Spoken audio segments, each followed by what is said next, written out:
Yeah. I ain't got a lot left for me. What's left is real.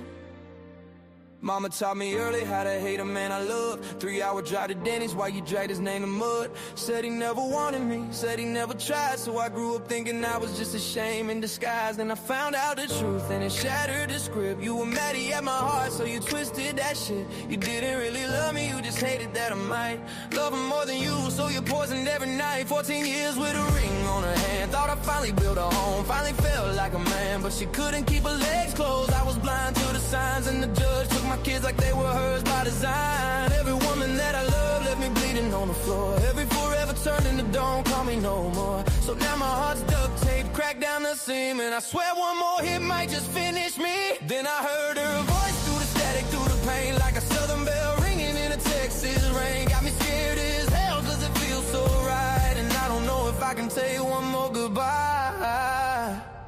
Fell in love with a lovely voice. You breathe life into my lungs, I ain't have a choice. Sweet girl from Texas, a southern belle dream.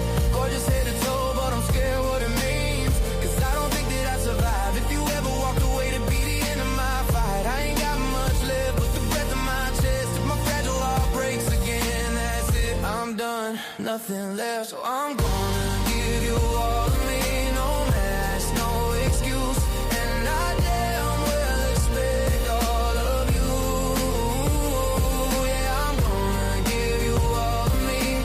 Scars, truth, and proof, and I damn well expect all of you.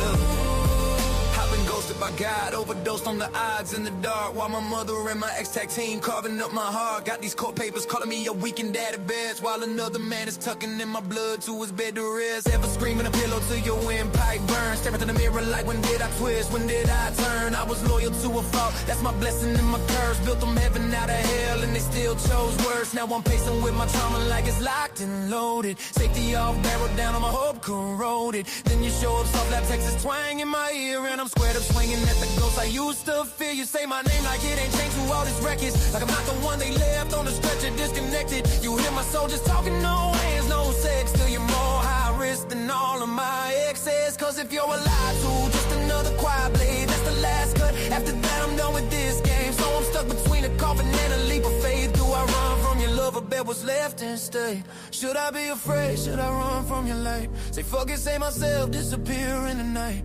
Live by fear, haunted by what if she was my wife? Or risk it all again just to fight for my life? You pull me closer and my chest compresses tight. Sweaty palms, heavy psalms, demons and don't try. But your kindness ain't plastic, your language don't twist. You feel less like a situation and more like a gift. Now I'm standing on the ledge looking down from the side.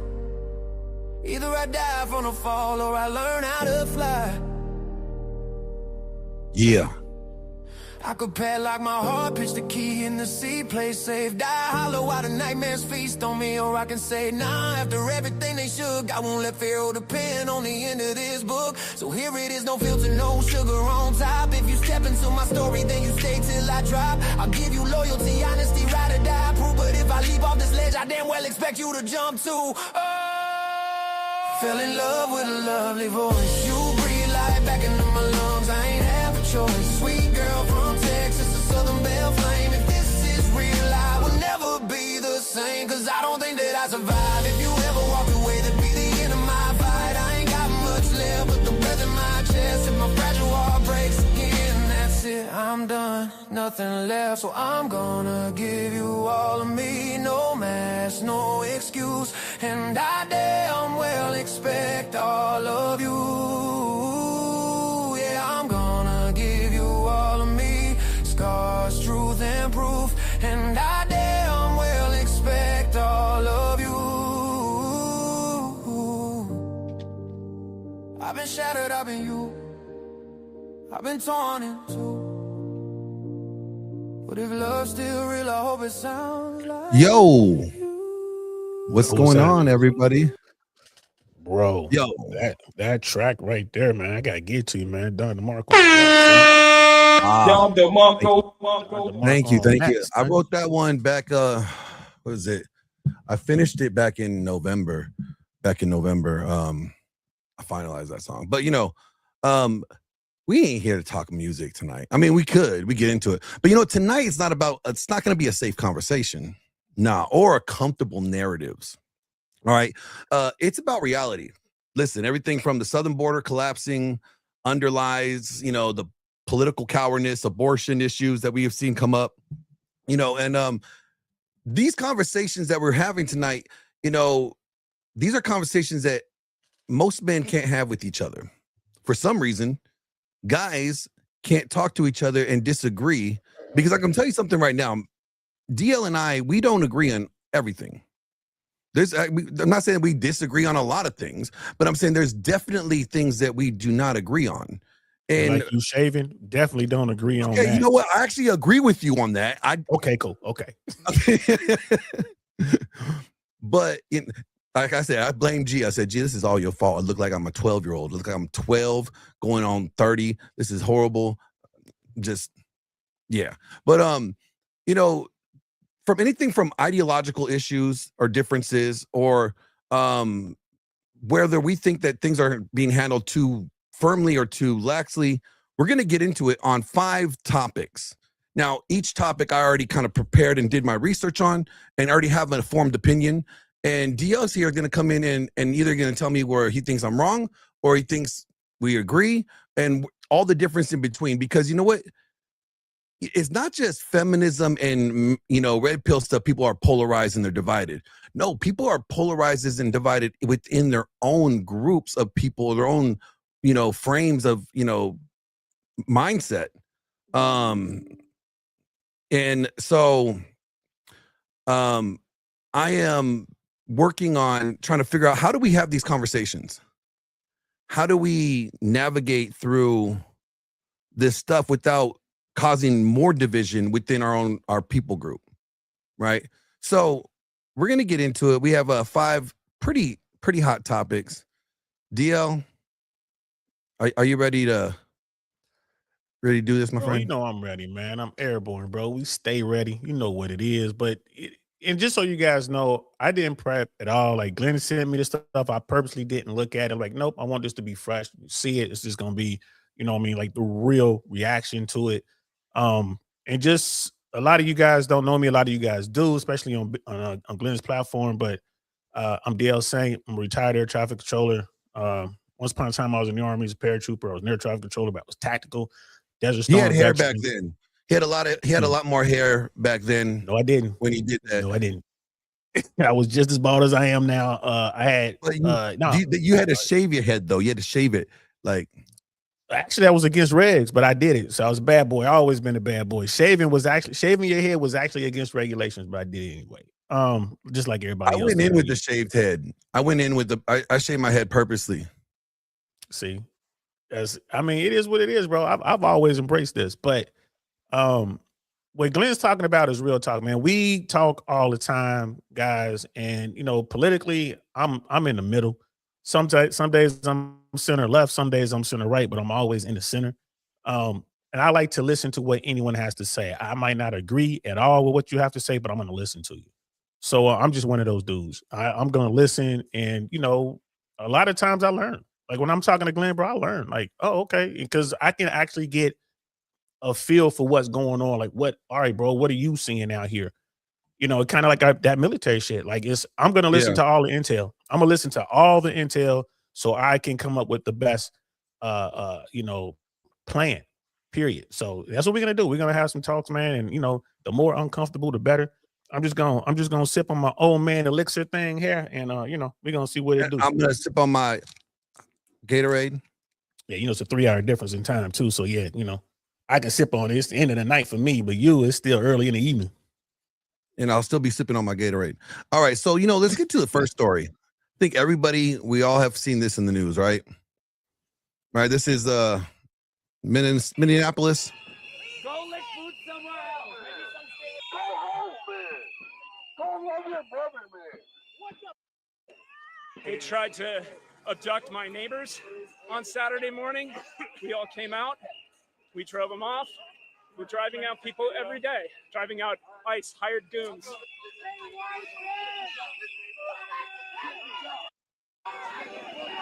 This is the 9th Ward that I represent. and it's home to a lot of immigrant community members. So we all know what happened with the shooting, right? Because they like to Now we're starting to see protests form all around the United States. Like there was protests out here on Sunday in LA. I think Portland has stayed protesting ever since, I don't know, the summer of love, if you ask me. And people are really torn on this whole shooting issue, right? And ICE's role in deportating, illegals. I'm just gonna be honest with you guys. This is, well, all right. I'm gonna say my speech. DL, then you go ahead and tell me where I'm wrong. But let's just start with something simple. Something this country used to understand. We are a nation of laws. Okay, not vibes, not feelings, not mobs. Well, we did have mobs, Italian mobs, a lot of them. But not whoever yells the loudest in the street gets the law, right? And the moment society decides that laws only apply when they're politically convenient, that's when a society starts sliding into chaos. That's what we're seeing now. That's exactly what we're seeing play out in Minnesota, right? After the ICE shooting in Minnesota, we were told again that the protests were about justice, and that they were about holding the country accountable. They were about being a peaceful resistance. But here's the problem. What followed wasn't peaceful. It wasn't resistance. It was obstruction. So let me be very clear here. Yes, you do have a constitutional right to protest. You do not have a constitutional right to interfere with law enforcement. You don't have a right to block, an arrests. You don't have a right to surround agents. You absolutely have no right to hunt them down where federal officers are staying either. Right. But that's what's happening. Crowds mobilized. They were going like to hotels where they believed that the ICE officers were staying at, and they surrounded them. They attempted to force entry. They damaged property. I think they even chased out the city police, that were trying to hold them back. They overran the Minneapolis police. Again, that's not speech. That's intimidation. That's not protest. That's obstruction of justice. So here's the part that the media keeps on skipping, and what everybody that's like, for this protest is not realizing. Once you cross that line from protest to obstruction, you are the one breaking the law, not the officer. The officer's doing his job, not the agency executing the federal authority. No, you, the individual. Now let's go back to where this all started from. If you use a vehicle to threaten, strike, or endanger law enforcement officers, you have now escalated that situation to deadly force, if according to the perceived officer, because everything's based off of his perception when he's using use of force, right? And based on the facts on the ground. So a vehicle is not a megaphone. It's not a microphone. It's not a speaker. It's not a boombox. It's none of that. It's not a sign either. And it's not a statement. It is a 2-ton weapon. Officers don't get the luxury of pausing and analyzing your intent while the car is moving towards them. They just don't. The law does not require them to wait until bones are broken or bodies are crushed before they start defending themselves. So when the driver uses the vehicle in a way that threatens the officer, and those officers respond with deadly force, that outcome is not injustice. It's a casualty. You escalated, they responded. That responsibility starts with the person who chose force, which in that case was the person behind the wheel. So I don't see how this is all, like, how they connect the dots. I don't see it. And this is where the problem is when we start breaking laws and people start thinking that, enforcing laws is violence, and where arresting people that are breaking laws is considered oppression, and people facing a consequence for bad behavior is considered fascism. What do we have next? What do we have left? We're going to have no laws, no justice, just what? And selective laws is worse. This is what we're doing when we have no laws at all, because it teaches people there's nothing to worry about. So what we're seeing with all these protests, I don't think it is activism. I think it's immunity culture. And I think that when you break the law, you obstruct justice, you escalated the situation, then you don't get to cry victim when you have to face the consequences. All right, I hear you. We had this conversation on my platform. What was like a day or two after this happened, right? Yeah. And at the time, you know, my stance hasn't changed. I mean, I hear what you're saying, but you know, that use of violence against that threat, I definitely don't see it, and the courts may not see it. You know, this is gonna play itself out in court. I just don't see no way around it. Especially now when you got, you know, when it came out that the agent who actually fired the fatal rounds was filming with his cell phone before all this happened. It's like, bro, you think this is a threat? You got your phone out. But my whole thing is, like, if he didn't have a body camera on, and he did walk around the vehicle to capture the license plate, so that is part of like. Yeah, he chose to walk around the front of the vehicle. Could have gone behind the back of the vehicle to get that information. But you know, and we can get into the tactical aspects of you know what he did wrong. But I think that when this all began, when Trump took office, you go back and look at the numbers, the vast majority of Americans were on board with cracking down on illegal, you know, undocumented people, illegal immigrants. Especially those who were committing crimes. Like, and America was behind that. You feel me? Like, okay, let's go get them. I was behind that. I've been a guy as long as my entire adult life. I'm like, look, if you out here breaking laws and you get caught, you got to face the consequences. In this case, you're in the country illegally, and maybe you got a job and you started a company and you paying taxes, even though you're here unlawfully. You're doing all this stuff. When the government finally comes and they put you out, bro, you gotta go. That's them's the rules, right? Yeah. Them's the rules. But the way that ICE is doing this, and the way that they're going after people in the cities in which they're going after these people, in the states in which they're going after these people, that's when it becomes political. And you know, when you have this type of overreach from this agency, you're gonna get pushback, man. You're gonna get pushback. You know, so where's the overreach at, though? Is what I'm getting at. Like, the ICE agents, that's their job. They are federal agents to go to all the different states, round them up, boot them out. Like, where's the documentation, the paperwork? The overreach is when you're just walking down the street, looking at people and snatching them up. It's one thing to grab somebody. Are you almost like talking about like was it like the frisking, or like, you know, the one they had in New York? Yeah, like, stop and frisk in New York. Yeah, stop and frisk. Okay. Yeah, stop and frisk. Okay, that's a cool policy if you're gonna stop everyone. But if you're only stopping Latinos or Asians, or you're only stopping white guys between 18 and 22, then it becomes a problem. Like, they were only stopping people who look like me. That's why stop and frisk was a problem. It was a way for law enforcement to get around the Constitution and violate your civil rights, which was just the point I was getting to. You know, I work with a lot of people who are Latino, and if ICE were to show up, I'm not saying a word. If they come up to me and ask me a question, I ain't saying shit. I'm just gonna stand there and look at them, and I'm gonna sit there like, I hope they put some. I hope they take me into custody, because we're gonna get some money.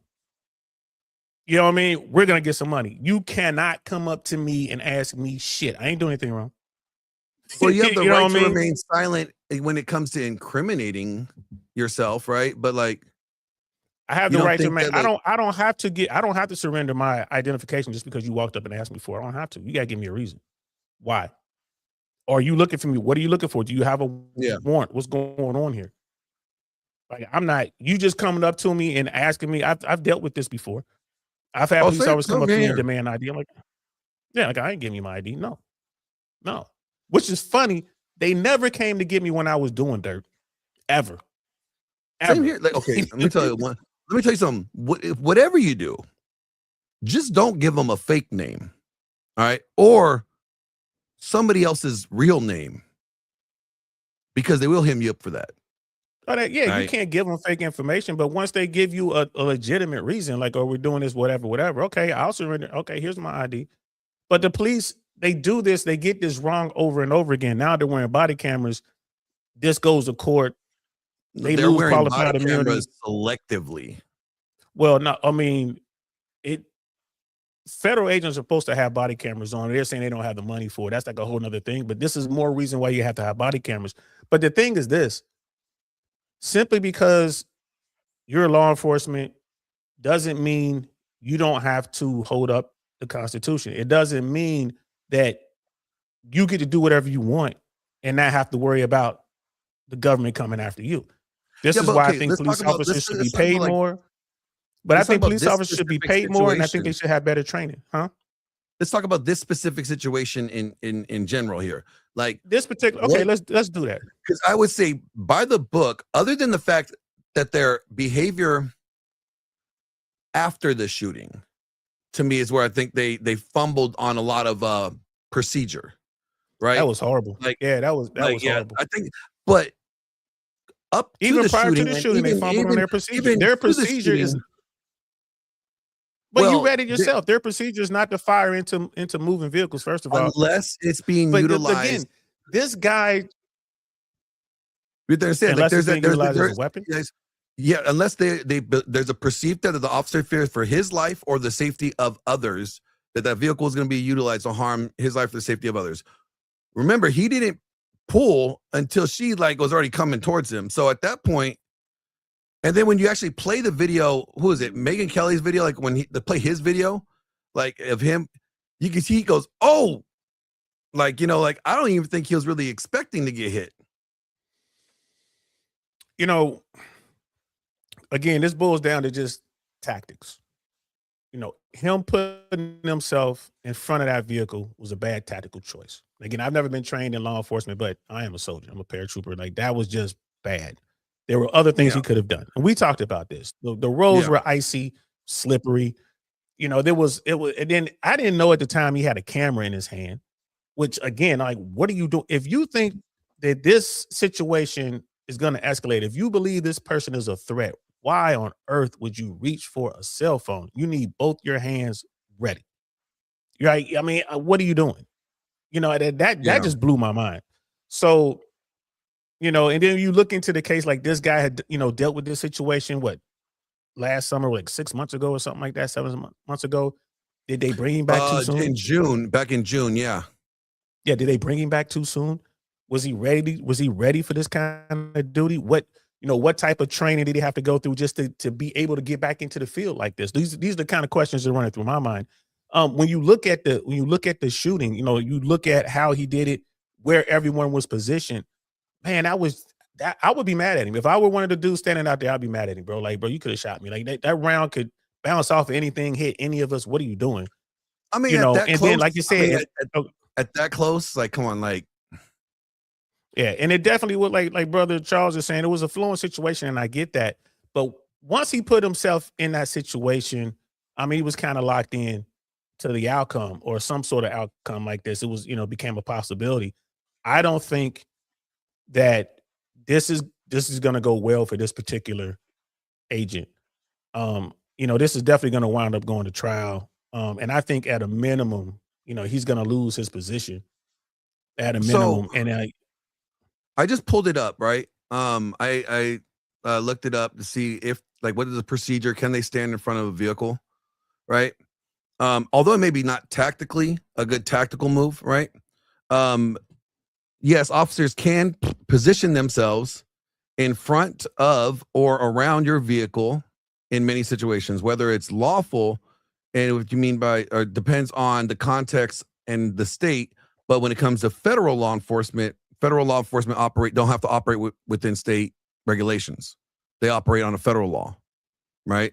So yeah, and we went over what ICE allegedly, what their tactics are, what their procedures are, and they're supposed to be last resort. As a last resort, firing to the weapon and firing your weapon, and then again, when we talked about the tactics, again, like you said, especially everything they did after the shooting seemed to just be wrong to me. It just didn't make sense. Like we said before, like this person was supposed to be a threat. This person was going to harm you with their vehicle. Yet you leave them in the vehicle. The vehicle's over there. No, everyone, he holstered his weapon. That's where I agree with you. I totally agree with you. Like after the shooting, they didn't secure the vehicle. If you were shooting a gunman and you shot the gunman falls, he's still holding onto the gun or whatever, you're gonna go remove that firearm from that gunman. Make sure that he is no longer, you have now neutralized the threat. That woman could have just thrown that car back in reverse and just mauled them all over, like, fuck you, cops, I'm just saying, like, if that was her intent, yeah. I mean, at that point, now she has reason to do it. You feel me? Like before, maybe not. So, I mean, and this is something, again, this is she had reason to do the it. Courts.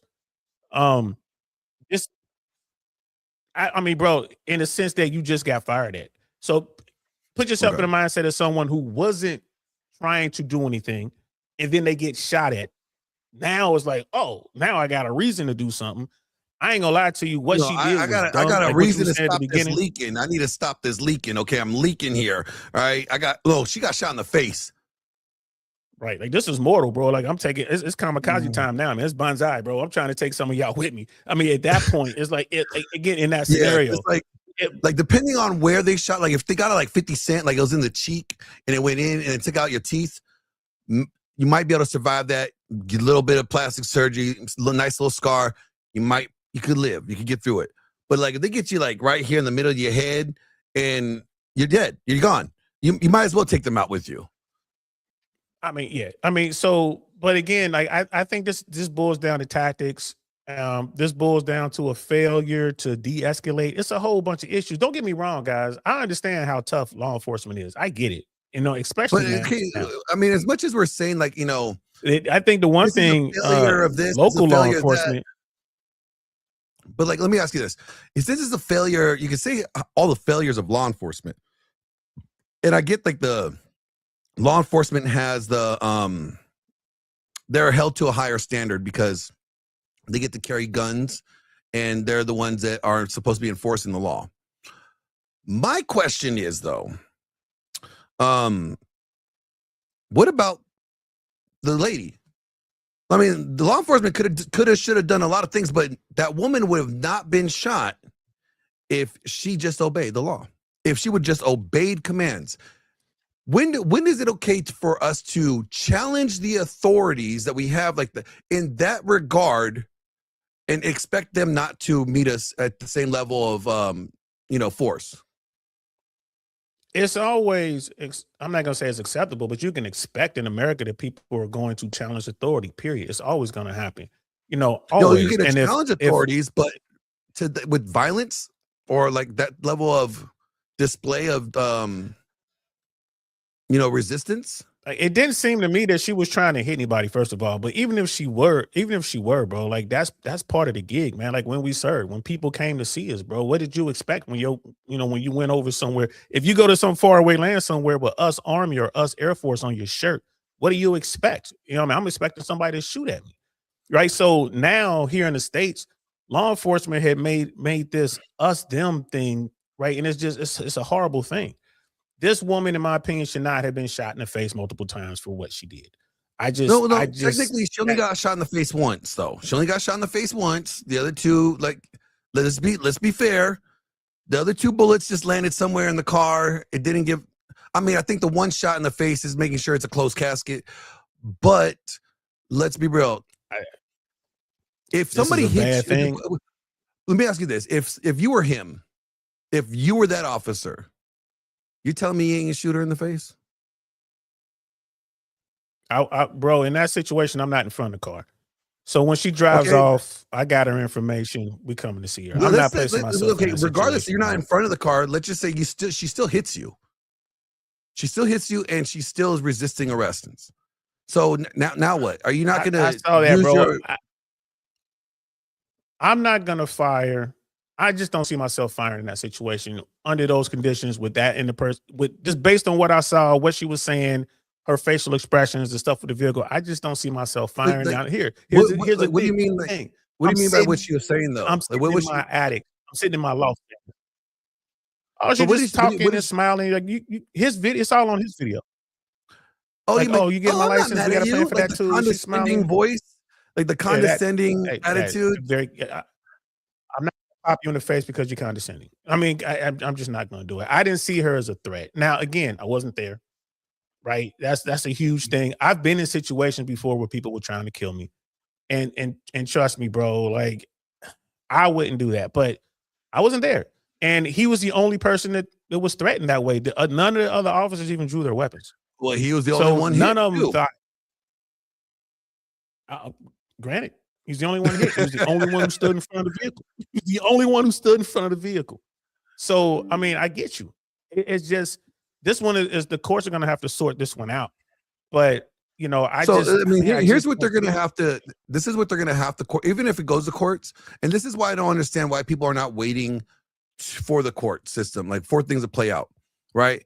Because it says like this is the DHS policy that they're operating under, right? This is what it says.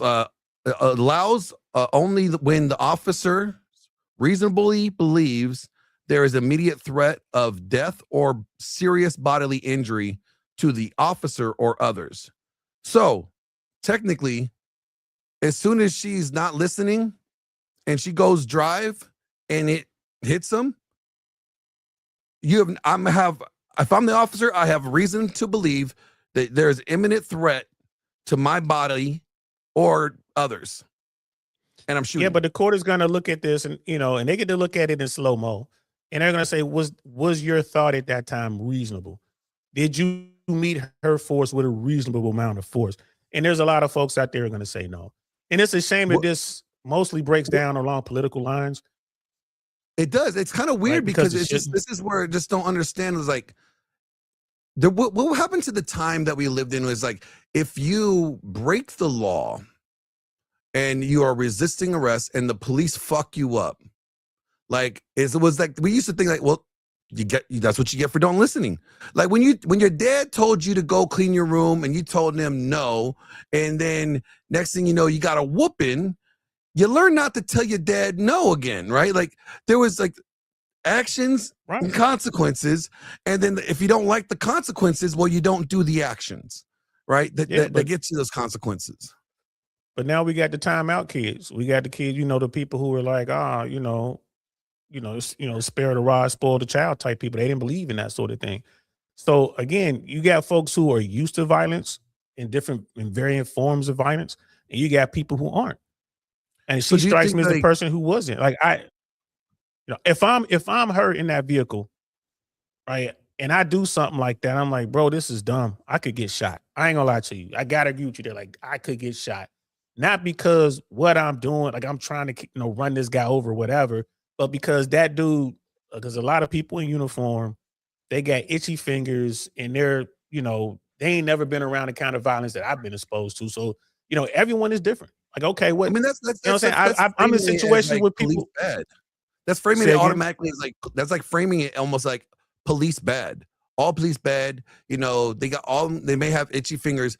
Or could it be the fact like, okay, one, you've already been following them and trying to impede, like, interfere on federal officers' investigations. They're doing their work, and you're trying to, cause obstruction and cause them from not being able to fulfill their mission and their job that they're supposed to be doing. Now you're interfering in stopping a crime. And then after they approach you, you want to be more resistant and defiant. And I mean, you got to look at the totality of it. Like, and there's been numerous times where people have like ran cops over before, where the officer would be in the right mind based on the precedence of other cases, to where they think like this is warranted. And I just think that it can all been avoided if she peacefully protested, like off to the side. If she didn't obstruct justice, if she wasn't like trying to like block traffic, and she was just like yelling at them, stupid ICE agents, fascists, like if she was doing that, no problem. But the fact that she decided to interject herself into the situation and, interfere with police business, I don't know. Like I have. I don't know. You know, to your point, when I saw like it sounds, you know, it's like, man, it sounds like you're saying that all cops are bad. I'm saying that most cops want to be good, but the bad apples have really spoiled the bunch. First of all, secondly, law enforcement agents are poorly trained. Now, the federal law enforcement level, I've always looked at them differently because they do have a higher standard of training, more education, more funds. I thought that these dudes are different than your state and local police. But after watching this, man, I don't know. And then you can kind of charge that up because I was like, well, maybe, because they're hiring all these people in ICE right now. They've pretty much done away with their standards. They're just kind of hiring whoever they can hire. No, I agree with you. The hiring process has been really fucked up. Like they have lowered standards. But this guy is experienced though. But this dude was, yeah, he got 10 years experience. But let me ask you this. Let's say it's a white, blue-haired Destiny Coomer Gremlin instead of mom, white mom. Does that change anything? As far as what? Your opinion.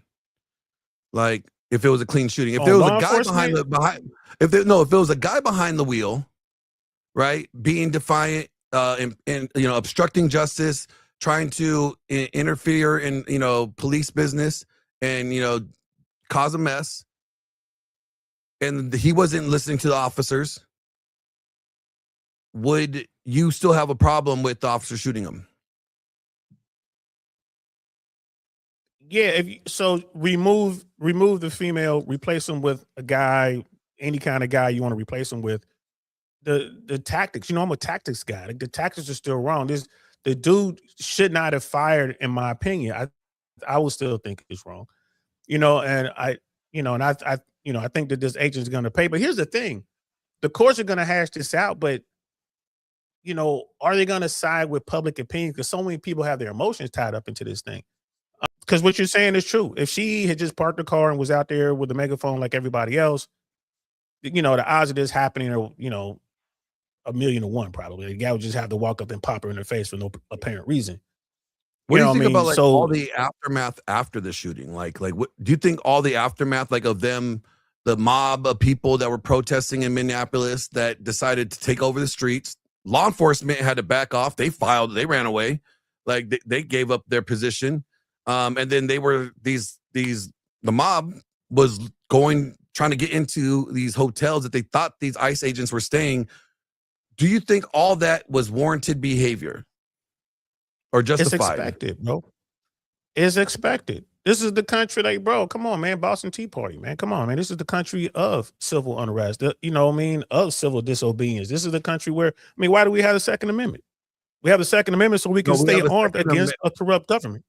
Against the corrupt tyranny. Government. That's really what it's about. But what is a corrupt government if it's not a tyranny? But what was tyrannical about the officers operating the way that the law has instructed them to? We still don't know what their mission was that day. We don't know what their mission was that day. Now, that's another thing that's going to come out in the courts. Why were they there, or where were they on their way to? Were they serving a warrant? Was it a lawful warrant? Were they looking for individuals, or were they driving around hoping to snatch people off the street? We don't. It changes a lot. If they're there, if they're sent there on executive orders, from HQ, right? They're deployed there to go. Let's say they're to go round up Pacos, all Hispanic or it's Minneapolis, Somalians. Yeah, okay. They're trying to. Yeah. So based on what? Let's play this out. Let's just play the game. Let's just say you had orders. Let's just say you had orders. Well, here we go. I'm the agent. You're my CO, right? And I'm the commanding agent, and I have 100 guys under me. What are my orders? Go find all those daycare center Somalians that have been scamming the people, and make sure that everyone's here legally. And if they're on a visa, that their visa is not expired. If the visa is expired, detain them, process them out. Okay. Let's just say that's what it is. I don't know how what exactly. Okay. It is like, okay. I got those are my orders. How exactly am I supposed to do that? How? Okay. Because my thing is, All right, so all right, CEO, I got you. Can you Well, give me obviously some they're gonna have guidelines like on how am I supposed to? What Somali we am I don't supposed know to the be getting? procedure. How can I Yeah. tell which one? We don't know the rules You of see my point? engagement, and we don't know the rules of engagement, and we don't know the procedure. But we can't assume that they were doing something nefarious or that they were abusing their power in that what they're doing that day. We just can't assume that. I don't think it's an assumption. I think they were going out there without warrants. They were warrantlessly walking around, walking up to people, basically, You you don't- know, your papers, please. You know, people keep making that analogy, and it's like, bro, you better not ever ask me for my papers. I'm walking around America, bro. What's wrong with you? But you My don't. papers? What But the fuck you you talking don't about? know that. Like you're coming to that conclusion based off of a what though? Like we don't know, but I have can any- assure you, if like they we had can't have that as warrants like a and pre. they We were can't have en that like a route, pre. But we can't have that as a presupposition. That we can't have that as like a predetermined thing. Like we think that this is what they're doing, or this is how they're operating, because we don't know what their operating procedures or their rules of engagement are. Like, you know what I mean? Like we can't assume any of it. I agree, but I guess the argument I'm making here is if they were out executing a legal warrant, they had individuals that they were looking for. They were going to go wherever. They had hard addresses, they had names, they had aliases, they had vehicles, they had license plate numbers, right? If that's what they were doing, bro, that would have been the first thing that they put out. That would have been the first thing that they put out. So it's like, where were they going? Let me. Were see. they going to Let me see go what get was- another truck? Like we, Let me look it right? up. Like so. What were ICE agents' orders of operation in Minneapolis? Let's see. So the operation in Minneapolis called Operation Metro Surge focused on arresting non-citizens with criminal histories, particularly targeting the Somalian immigrants involved in the fraud cases and other serious offenses like child abuse, drug trafficking, and assault, leading to significant federal deployments, lawsuits from Minneapolis officials, protests, and clashes with residents. So the orders involved apprehending, removing aliens, and removing the worst of the worst criminals. So that means they've already had to have broken the law, and we have already had they have had I legal. understand. So I'm just clearing it Yeah, up. I understand. So Yeah. so this is I'm basing this is like their orders that they were given, right? I'm just saying. So their rules of engagement would probably be okay. They're 30 in the system. Go pick up. Let's go knock on the door to these people. We're getting them out of here. They've already been criminals. They've already broken the law or whatever. Let's round them up, right? I don't. So let's say I don't that was think the that, case. I don't believe they had that, because if they did, they would have put. Well, we'll see in the case. We'll see in the trial if that's the case. But I'm It'll just come out. saying, We're like- out here looking for. We're looking for John Blue, Sally Snow. We're out here looking for these Do you think different they people. were like Here are their Denzel addresses. Washington on training day? Do you think they were on Denzel Washington status on training day, with just rolling down the street in my 6'4", and they just coming out there just like I believe what ICE is doing right now is rolling around, looking at vehicles, looking at folks walking down the street, making a judgment call. I think that person is Somali, or I think that person is Mexican here illegally, or from Guatemala, or from wherever, and they're approaching that person and they start up a conversation. I don't think that they have any warrants. I don't think that it's targeted. I think they're just going after people who look a certain way, i.e., it's a form of racial profiling. Back to what you were saying, it's back to that, stop and frisk thing. So something similar to that. That's the problem that most people have, because that's what people believe is going on out here. They're getting a lot of bad coverage. So from what I understand, like okay, the DHS emphasized they're focusing on the removal of violent criminals and drug trafficking, as the major in these sanctuary cities, right? That was the major framing of it. So these would have to be people that already had, huh? Yeah, I hear you, but we keep saying these are the people that would have. All I'm saying is, what was the mission that day? Where were y'all on your way to? That's what I'm asking. Okay, if what you say is true, what if they were going to a armed with detention warrants? They should put that out. We were on our way to a detention center. That's what I mean. What if where were they? This is how I'm looking at it. Okay, so let's just say hypothetically, there was a convoy, right? maybe three car convoy where they had, you know, a lead car, you know, and 2 cars behind them, right? Trailing cars. And they had an inmate in there. They had a detainee. They detained somebody. They're processing them out. And this lady is obstructing justice, getting in the way. Now the people that say this was a drug dealer, like a well-known drug dealer.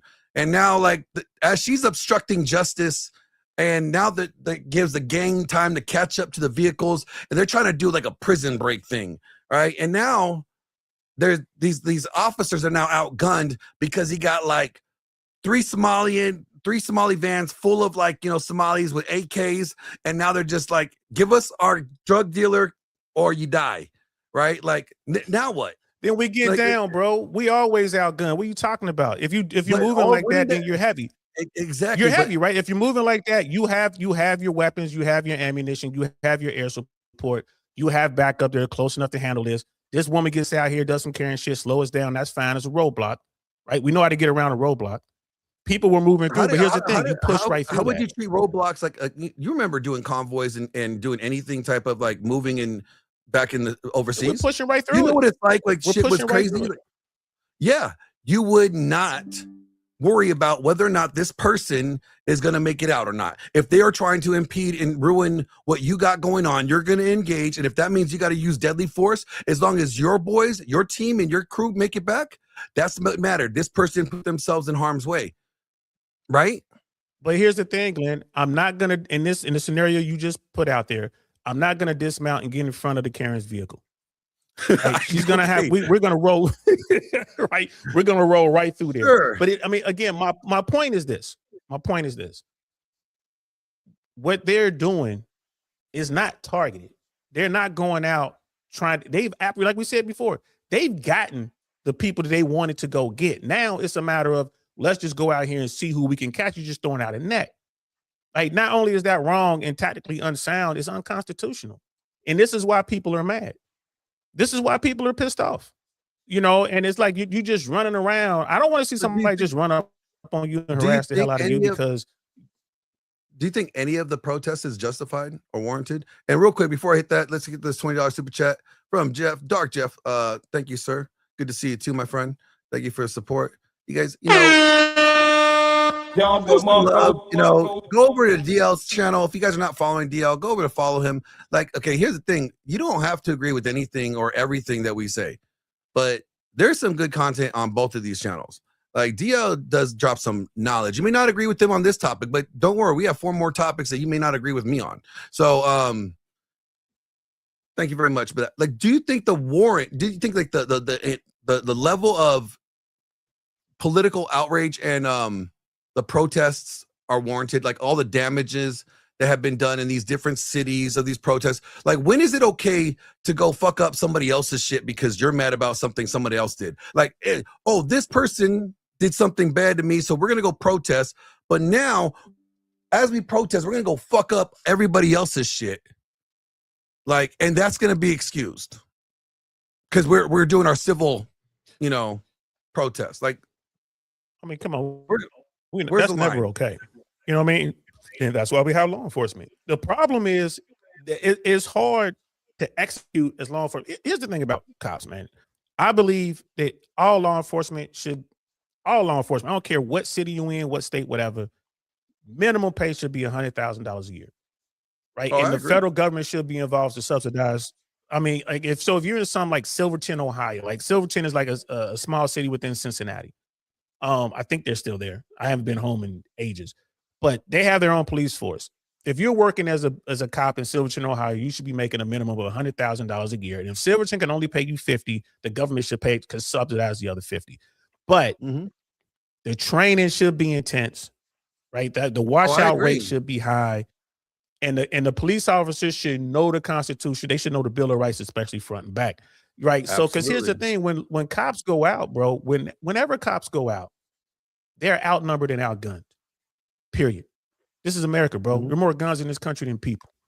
If you run up on some of my homeboys, guys, I ain't talking about dudes from the streets. I'm talking about dudes that serve. Like my man Mandrell is in the chat right now. He's trying to get a link. Hang in there, Mandrell. Maybe Glenn to drop one. We'll see. You want us to drop the links? Like, do you want to like do a whole panel thing? And if you don't mind, in a minute, definitely would like to get Mandrell up here. You know, don't man, mind. Joe was a former Green Beret. So he could tell us all about Venezuela because he knows a little bit about that. So but my point is police officers should be held to the highest standard because when they go out, they're always outnumbered, they're always outgunned. I don't want to see a situation because right now everyone's really focusing on ICE and it's just this anti law enforcement thing, and this is bad.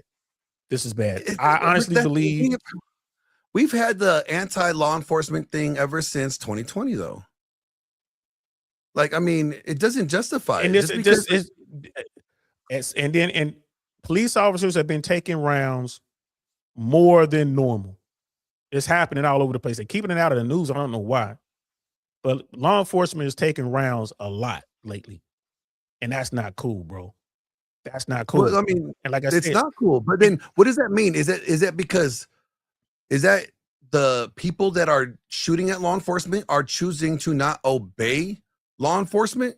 They're choosing to be, rebellious, and they choose to act violently with them. And then now these law enforcement are taking shots. Like, it's not like these are innocent victims. But it's not like these are people are innocent, fed up, bro. They're not innocent. Like if you did something wrong, now you got the cops engaging with you, right? You pulled you over for whatever. You didn't turn your blinker. All right, cool. Let me see your license registration. All right, like he's just trying to do his job, right? Okay, you gave him an attitude. Now you're resisting. You want to give him your license registration. You tell him to fuck off. You're not even rolling down your window. Like, I'm saying now you're resisting. Like, you just sitting there resisting. You're like, fuck you. I'm not going to do anything. So then now they try to get in your door. Now you're still not helping him out, right? So that, you know what I'm saying? Like, and then now they break your window and now you're mad at them. And then you want to pull out a gun. Like, it's crazy. Like, it all be avoided, right? If you're about to say it can all be avoided if you just do what the cops tell you, and if the cops are telling you something that's wrong, that's what I mean. There's a difference, though. There's a difference between, as long as they're with exercising within their legal rights as law enforcement, within their procedural code that they're operating under. Yeah. But if you're choosing to not obey and not comply with it while you're in the wrong, then that's on you. Here's the thing. People are fed up with this. I'm sure you saw the video happen down here in Florida of the guy, two sheriffs. Yeah, that's Joe Cool. You know Joe Cool. Yeah, I know Joe Cool. He gonna be mad at hell at me. He's gonna come up here and yell. Yeah, YouTube shut us down. But I like talking to Joe Cool, man. He knows what he's talking about. But the two deputies put a guy in the back of the car, right? He's handcuffed. He's in the back of the car. Apparently, an acorn or something fell on the car. One deputy pulled his weapon and started firing into the car. He mag dumped into the vehicle where the suspect was sitting, who's handcuffed and didn't do anything wrong, by the way. Right? That type shit right there is what puts police in jeopardy. And then it's the same county, if I'm not mistaken. But police officer goes to a door, knocks on the door of this guy. He's trying to investigate some sort of domestic dispute or something. It's an airman, United States Air Force dude, answers the door with his pistol. He had his weapon pointed down. The police officer, right? I remember that. Yeah. That was in Florida, right? Yeah. Police officer murdered that man.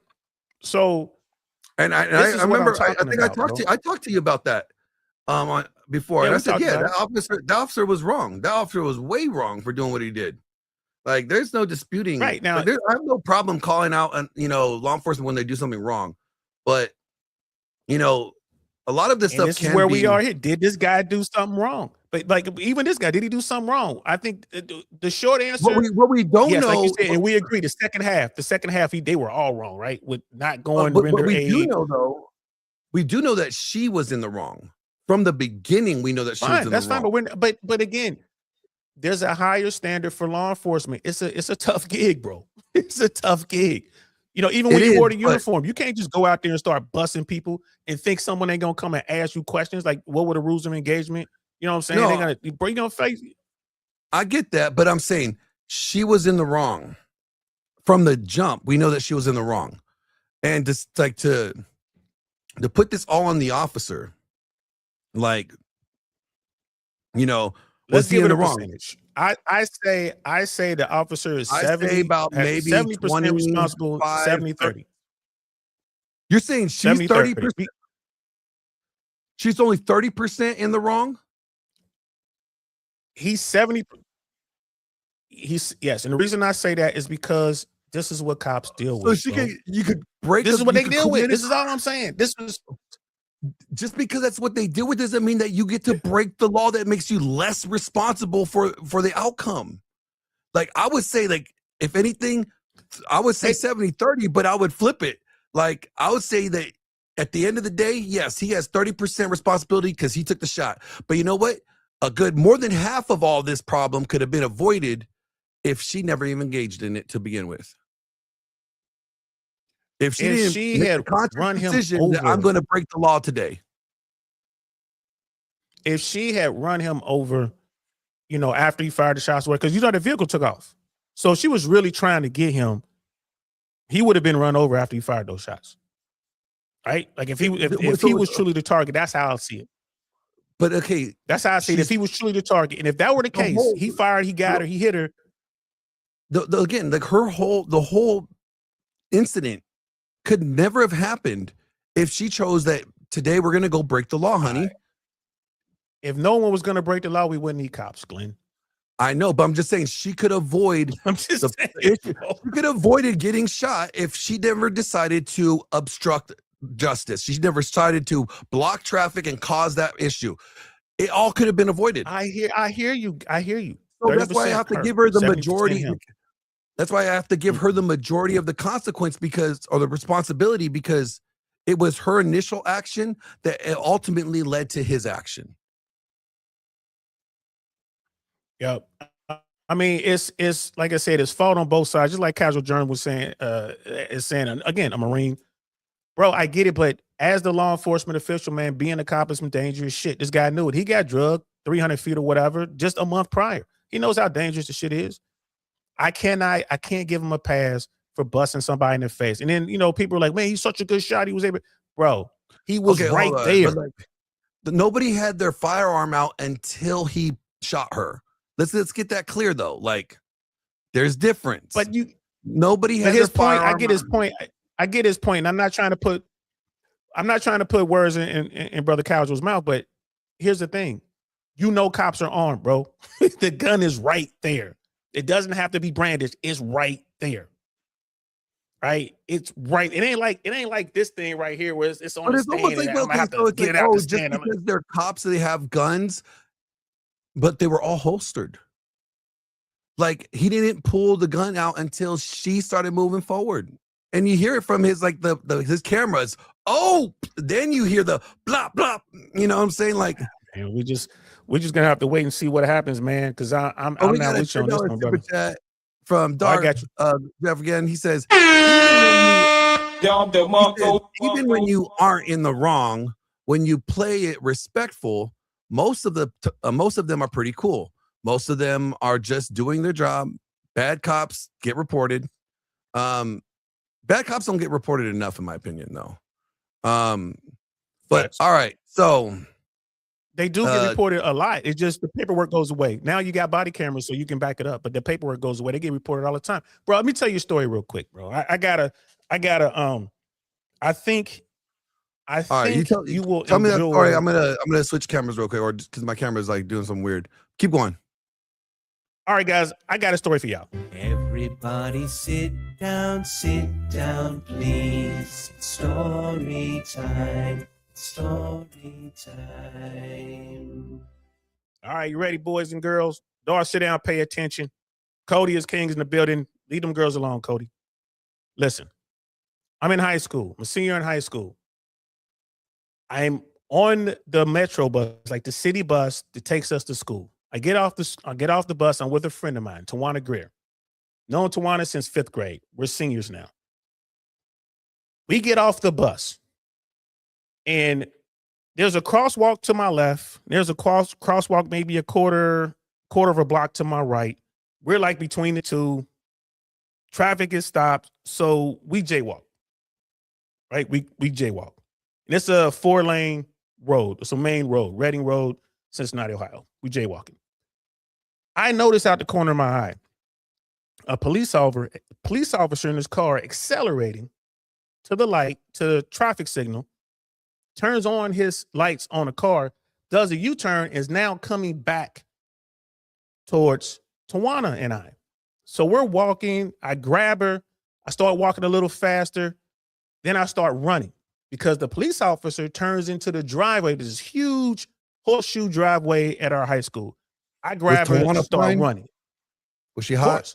I only mess with dimes, especially All right, her just sister. making sure. Ooh, sister was even finer. So I start running. She's like, "What are you doing?" I'm like, "The police, girl." And she look up and she see the cop, and Tawana starts running with me. It's a race to the front door. Now here's the thing, guys. I jaywalked. Why is the police chasing me? Going to school, bro. They're breaking. Like, dude, the guy was doing at least 40 miles an hour. He did the U-turn. He accelerates. He guns it. Gets into the parking lot. He's driving hard over the speed bumps. What the hell? And people are like, why was he chasing you? I don't know. He didn't catch me. We hit the door. I told Tawana to go to her homeroom. Don't come out till the bell rings. Right? Obviously, that was a cop who had a problem, and he wanted to take his problems out on me. I have millions of stories like that. I was exact. It's not millions, but I have hundreds of stories like that in my life. I got stories like that Hundreds too. of I mean, stories. But here's my point. Glenn, who was wrong? Me for jaywalking or that cop? Or Both. that cop for endangering people for a misdemeanor? Okay, who was more wrong? Both. Give me a percentage out of 100. Who was? Obviously, the cop should have operated in his procedure and not put other people's lives in danger if it wasn't necessary. Thank you. Okay? Thank you. But he wouldn't have had to have turned around, flip the bitch, and do any of that if you also didn't jaywalk, right? He wouldn't have a reason to harass you at that point. I'm not disagreeing with you whatsoever, because when I break the law, I know I'm breaking the law, just like I knew it. I was watching that guy. That's why the cops never caught me. Okay, so let me ask this. Let me ask this then. Let's say same scenario. Women did the same thing, and let's say what ended up happening was that the police or the ICE agents end up getting into a huge, let's say, car pileup accident because she was blocking traffic. Let's say some tanker was driving down. They weren't seeing anything. I guess it was a side street, or it wasn't a main road, but whatever. Something happened.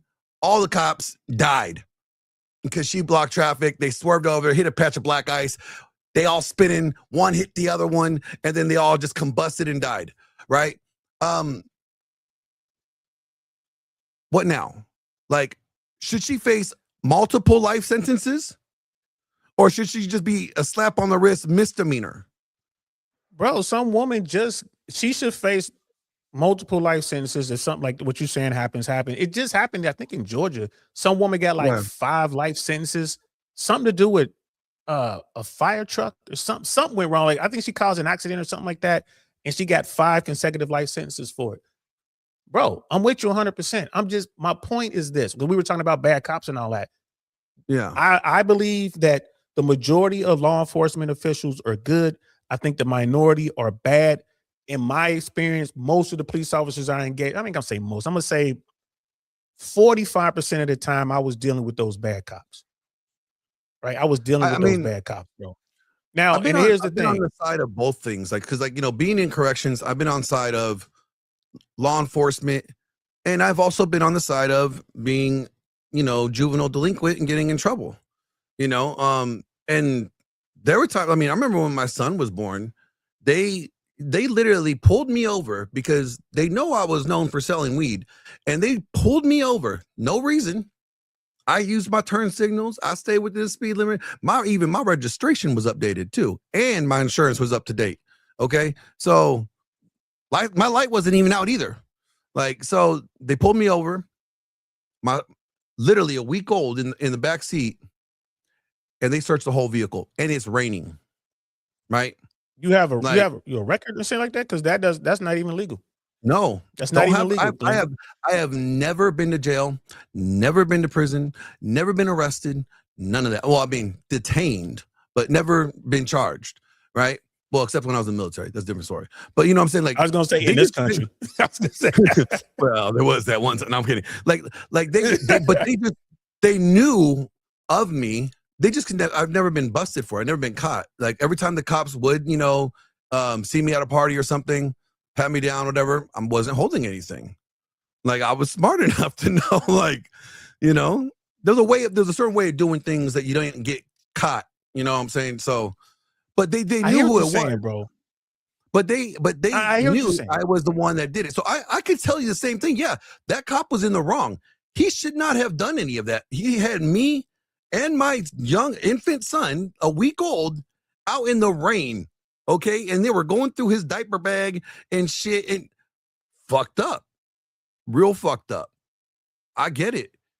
But I also, because of the things I was engaging in, like I was, just because I got away with it and they could never catch me for it, didn't mean that like you fuck around, you're going to find out. If you make a name for yourself in a certain thing, you know what I'm saying? Like, I'm not saying what he did was justified or right. But I can what he did was absolutely wrong. He violated your constitutional rights. And if it happened again today, take him to court and you're going to get a few $100,000 out of it. No problem whatsoever. You know what I'm saying? Because that's wrong. It's right and wrong is wrong. The game is the game. And all I'm saying is, I think that this officer is going to get in trouble. But more to the point, I really believe that instead of doubling down and sending more ICE agents into a particular city like this and stoking the fire, I really think they should pull back. I don't think they should stop apprehending people who are in the country illegally. I think they should continue doing that. They should just do it a different way. There's so many ways to do it. Like, you know, when someone, and you know who you're looking for. Let me ask you one more question before we move on to the next topic, because we have 4 more topics to cover. 4 more topics, man. It can't be up till 8 in the morning again, bro. We're gonna try to like blow through them. Let's see. What about?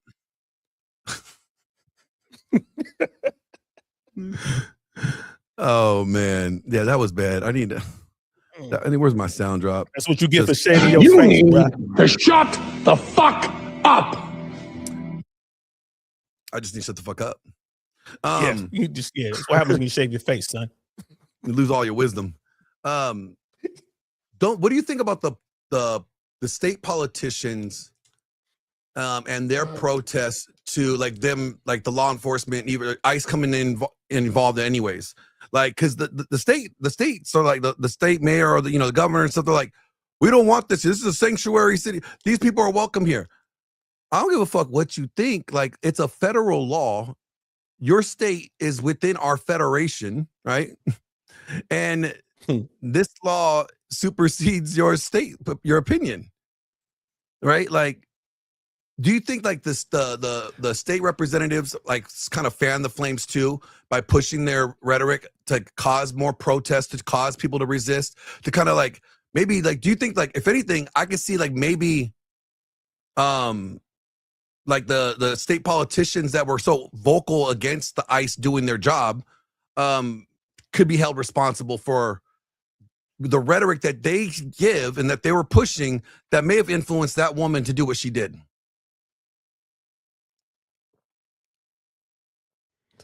I mean, I see where you're going with it. I mean, and you can make the claims on both sides. I would say this.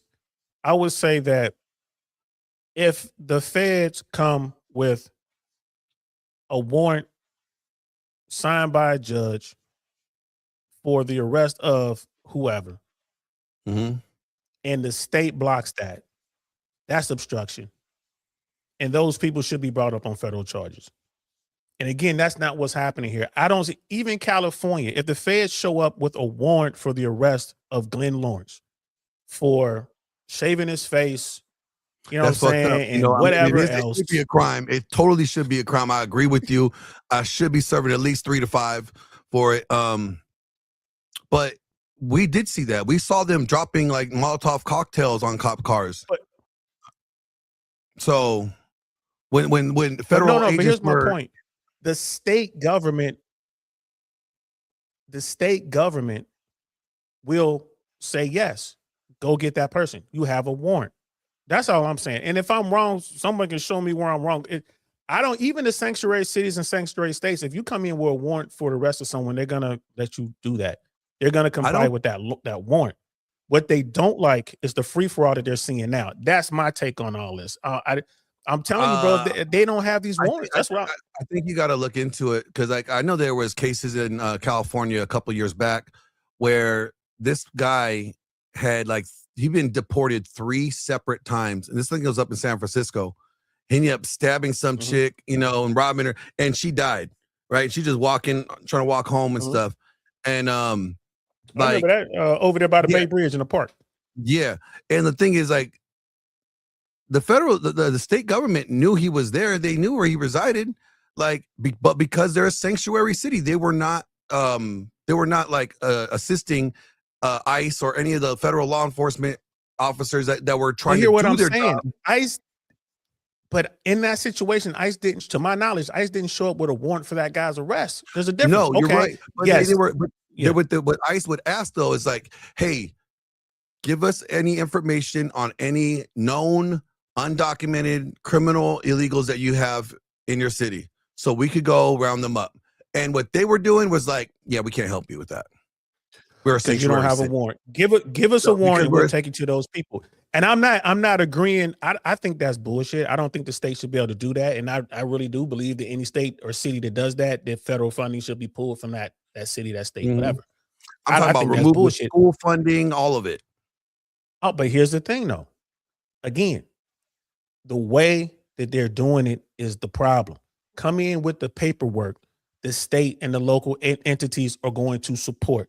But if you come in like, I just want to make the biggest dragnet ever, they're not going to support that. And I'm again, you got to be playing devil's advocate. I know, but why? Like, I mean, wouldn't that be like if they know that they have illegals here in your city, right? You know that there's possibly illegals here, and maybe you have them documented. Maybe you pick them up or drunk in public or something, and it's a misdemeanor. Whatever the case is, you still have a paper trail on them. And the federal government saying, hey, give us the information that you have on people that you know are illegals and that are here, whatever documentation or, you know, paperwork they have from prior arrests, give us that so we could do our job and extract them and deport them and send them back. Like, and they're like, no, we're not going to help you do your job. That's and we're not going to help you do your job. That's fine. I'm going to hit it the other way.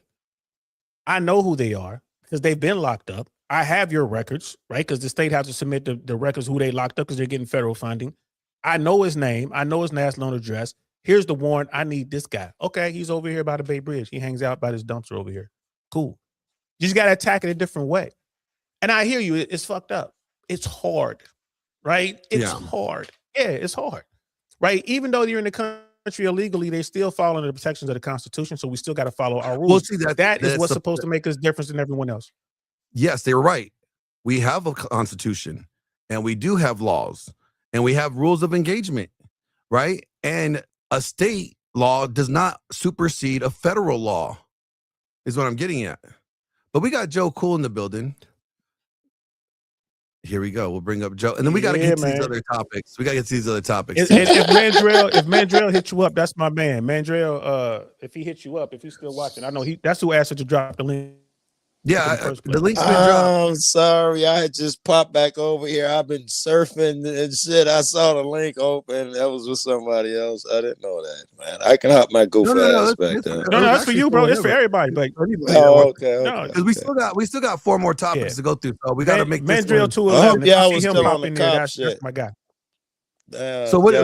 I know Joe Cool. You are a watcher. You're a watcher. You're a cop watcher, and I respect that because I think accountability needs to be had. But what is your thoughts on the Minneapolis incident altogether? Like, okay, I could start there, and I'd also like to talk about DL. We were talking about incidents. You guys were talking about incidents. What earned them the hate? I would like to tell you what incidents I think earned them the hate. The incidents over there in Minneapolis, I think it was fucking great, Glenn. It was beautiful. It was beautiful. I mean, it was horrible event. I don't mean it was bad, but it was great watching. I was like, damn. What was great? Are you talking about them storming the city? You talking about them like overriding the city? No, I'm talking about that. Probably would be cool with me too, at least in some form or fashion. But I am talking about watching people cope and turn away from the even examining whether it was a murder or not, whether it was justified or not, by when they say stuff like, yeah, man, she shouldn't have been out there. Man, fuck around and find out if she wouldn't have been taunting the police. As if any of this is, equates to murder. It's so telling, man. It shows how much they got to turn their head. And, and you can assume a person's going to have a pre-existing idea. And because I'm an asshole, Glenn. Like you're talking about like their presupposition to. Yeah, you can tell anyone willing to say that shit. Fuck around, find out. Shouldn't have been out there. Well, I mean, I looked at it from like, okay, I'm watching the video. She's obviously obstructing justice. Yeah. She's not being compliant. She's not being compliant. So what? Right. Well, she's already. So she's what? Already, Where you going with this? She's interfering with law enforcement job. You I'll don't know what give you all that. I'm not saying I agree Okay. with it, but what if she is? So she's already being like non-compliant, and then she's not, obeying the commands. And then as soon as that vehicle goes and drive, now this woman is not being compliant with the 2-ton vehicle or weapon that as soon as it hits the cop, oh, I'm thinking she's coming at me, right? I'm engaging. I'm shooting, right? Like, okay, I get it. That's your angle.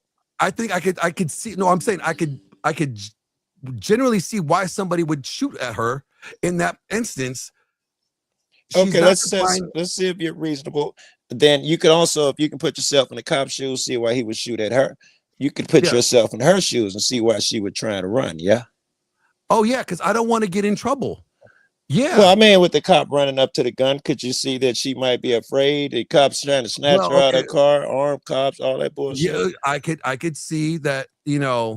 That when she started to go into reverse, and the one cop tried to go open her door, and then okay, now they're trying to get me. They're trying to stop me for sure. I could see why she would try to flee the scene too. And I could say even be reasonable and say that I don't think she intended to hit the cop. That was the question I was about to ask both of you. Do you guys think that she intended to try to hit the cop? I don't think she intended, but it's not what's intended that makes you guilty. It's what's perceived, right? Like with a cop, see this is where we're gonna go. With a cop, they have a line where you can kill a motherfucker over a hamburger. You can follow that line. You said he was out of pocket. He was disorderly. He resisted. You can kill anybody for anything. So I don't follow he obstructed. Whatever fucking keywords, especially that they said. You got to go with your fucking heart. And you put yourself in that. Hold on 1 second. I'll quick. You put yourself in that position. It's road rage. You getting into it with some guy. He's standing at the car to your car. You try to drive off and he pop you under them exact same conditions, or your loved one. Now what? Wait a minute, you said it's road rage? Take it out of a cop. Is it not a cop now? It's not a cop? It's not a cop. 2 people, and you or your loved one is in that car. And this guy is he's a threat for whatever reason. You feel like you got to get out of there. He feels like, according to you, she could have hit me. Yeah, you were trying to harm him. One of the two, yes. Are you still feel like the lady should have did this, lady should have did that? Well, here's the difference though, like because it's not the same. It doesn't equate to the same degree. It does not equate. I agree. It's unfair. That's where it's like it's the apples and oranges. It's still fruit, but it's not the same fruit, right? I agree, but we can still get to the crux of it if we go there. I think the important factor is understanding that one person has a job to enforce the law. And if you're not being compliant, they have the right to restrain you, even detain you, arrest you, and take you out of your vehicle if you're not being compliant. No, I mean, okay, that can be the conversation, but I'll grant you that they can kill you for anything. Literally, if you flex while you're in the cuff and they shoot you in the head, they'll get away with it. Say you had a jerky movement, whatever. So I got to grant you that they have a way to kill you legally. I can't argue that. They'll pat me down and they'll feel my thing, and they're like, God damn, he has a WMD. Pow. Right. And then they'll shoot me. I get it. And if they find out they was wrong, they got one in the back of the car somewhere. Wherever they can plan it over there anyway. They've been through this a dozen times in the last week. But I think that It's again One more it's the question for perception. both. DL, please kick in. One more question before we move on. Was that guy in front of the car? Was he in front of the car when he was shooting those shots? Yeah, she hit him. He got hit by the car. The car was trying to turn and trying to leave, but it hit him. And he fired as he got hit and immediately fired into the vehicle. That was the answer to some question, but not mine. Mine was saying, was he in front or was he on the side? He started out on the side and he moved to the front, which I think was wrong. He shouldn't have placed himself in the front. He chose to do that. While he was firing that, bullets, you agent. think he was in front of the car? He was as the car was moving, he was more on the side panel. Very you know what I good. mean? Sort of kind of Yes. at the apex, but he was. Yeah, I mean, you could say he was on the side, but he was more like the front to side because it was moving. It was a fluid situation there. I do believe I think if that you look at those the video, final. he was. Go ahead. Oh, I'm sorry. Go ahead. No. Let me let Glenn answer. Glenn, was he in front or the side when he shot those 3 shots? I think he was caddy corner to the right of the left of like the headlight. I think he was in the front of the headlight. And actually, I have the video right here. We could just pull it up. Yeah, Pull it up. Yeah. Let's look at it. Yeah. Here Hey, it is. try and stop it at the first puff of smoke. Hopefully, it's a good video. It's from his view. So No, if that you want ain't to know no- like His he looks phone like hits the from his- car. You won't be able to see anything. His phone hit the car and fell. You won't even be able to see the gunshots. No, but you get to see where he was at point of impact.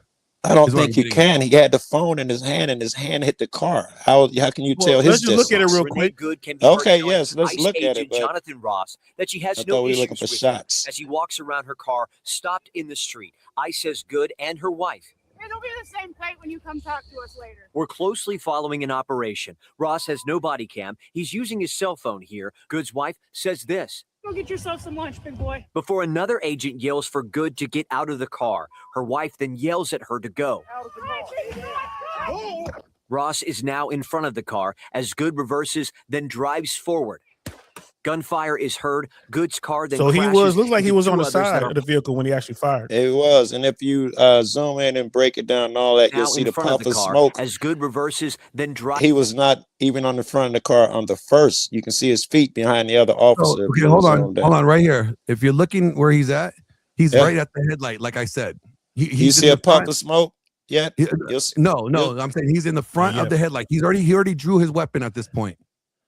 Watch. drives Uh, forward. Yeah, right, Yeah. right there. He Stop. already- Did you see Are you- that puff of smoke?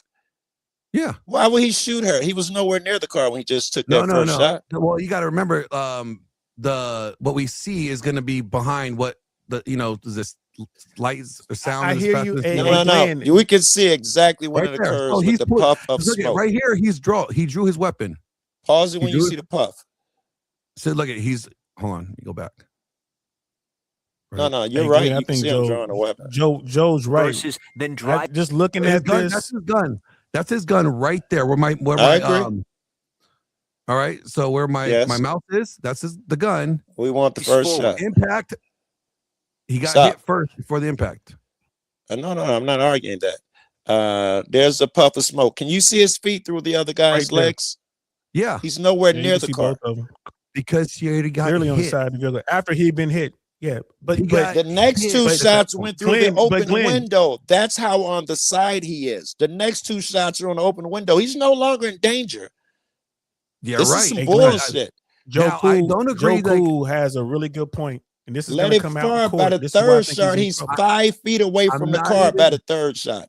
I'm not even disagreeing about the second two shots. I think that maybe you have an argument being excessive with the firing, right? Because he knew the one shot already got her, like got her in the face, like she done. Like He didn't know But- anything. He fired those up, but Joe's point. Joe is. I'm looking at this. so you're Joe's saying right. that You can see his feet. after He's clearly on the side after of she the vehicle. hit him, And- hold and- on, after she hit him out of the way, like so Right. now she's no longer a threat. Like come on, Yes, of course, he's out of the way. This is what this is. It is. It is ego. You do not disobey me. You do not hit me. This is your price. You're right. This is your You do not punishment hit at this me with point. the vehicle. Because the vehicle, the 2-ton vehicle, is considered a weapon, and I But- could perceive that as you were trying to end my life, and I'm Yes. going to engage. But Like, the I threat mean, has passed. The threat's over. He's on the we side of don't. the car. Why are you shooting? The immediate threat to him is past, but we don't know about the threat to others. He could still What perceive others? that There's no one else to car. she could hit the person that was Glenn, in the this car that is- she hit behind when she got shot. Like that could have been a person. That could be a threat. Glenn, That's still listen to an yourself, innocent bro. victim. Listen to yourself, bro. I'm just I'm looking saying, at like, this because I mean, Joe has a really good point, man. I'm looking at this. So you're saying, And here's the so thing. what I'm trying to get. let me just get this real quick, and I'll get the mic Okay. to you real quick. If she was trying to run him down with this vehicle, he would not be on the side of the vehicle. He would still be in front of the vehicle, and he would have gotten run over after he popped her. If you look at the Because she tire, you did can wind see up it. It driving. was So look at the turned. tire. Nobody's disputing the fact that she was trying to flee the scene. Like, it wasn't that Okay. her intention was to maul him over, but the fact of the matter is that she still struck him with the vehicle. So your whole point about where his feet are after, like, where the puff of smoke is, she impacted him. He moved. That's part of physics, right? So you don't have to kill a motherfucker for that, though. But we didn't let DL finish his thought, though. yeah, no, go ahead. No, I'm just saying, like, that was the whole point I was trying to get. Like, the feet movement was just because the car hit him. So we can see how this is going to play out in court. And right He'll get now, off. it ain't looking good for that. And we ain't even court people. You know what I'm saying? Like, we're not lawyers. We don't know how to litigate. You know what I'm saying? That video is damning. I'm looking at that Nah, video. You nah. can see where the He gets way some the wheels are promotion. turned and They're everything. gonna agree with Glenn. Bro. I'm sorry. No, I'm cutting you off. I don't think he's Think going to get so? in trouble. No, I don't He's think absolutely going to get off. This is the argument that Glenn is going to use next or at some point, and this is the one the courts will use, that the motion had begun. His adrenaline was running. It was all one motion, pop, pop, pop. I feared for my life. There won't be no breaking it down like we're doing right now there. And It will and be the one reason- continuous movement. He was spinning. He was, in his head, feared for his life and fired 3 shots. It's instantaneous. No one thinks that fast. That'll be the argument. And He'll the get reason off, too. being is because she refused to comply with commands. She No. could have. No, Like, stop it. Hey, That Glenn, sheep I ain't gonna lie stuff. to you, bro. Like, I'm not. No, No I'm one. just saying, like, No one is arguing that fact. But as an But that's what American, I'm you saying, have like, the no. right. What I'm You getting have at the is, like, the right to reason do this. you don't have the right to evade police. And what law does it say? Like, what law does it say? You I have say the it's your right most to basic break the right. law. Run.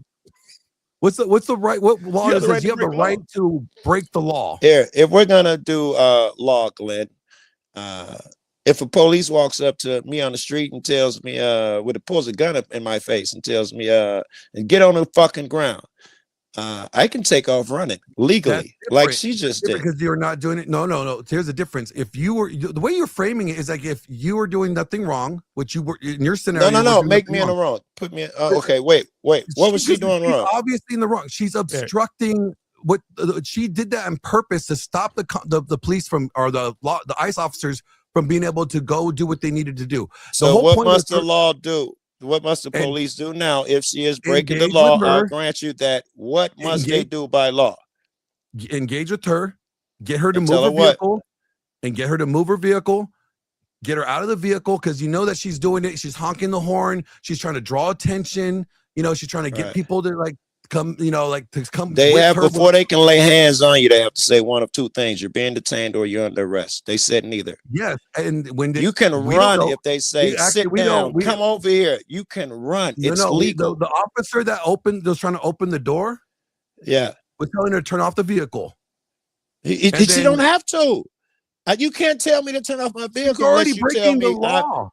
She's already she's already breaking the law by obstructing the road and intentionally though. That's the thing. She if he intentionally believes, doing- yes, and if he believes he's breaking the law, he must say you are being detained or you are under arrest. He can't lay a hand on a motherfucker until we don't know what either one of the officers said. The other ones, we know the one that We fired. heard it, bro. But we don't know that.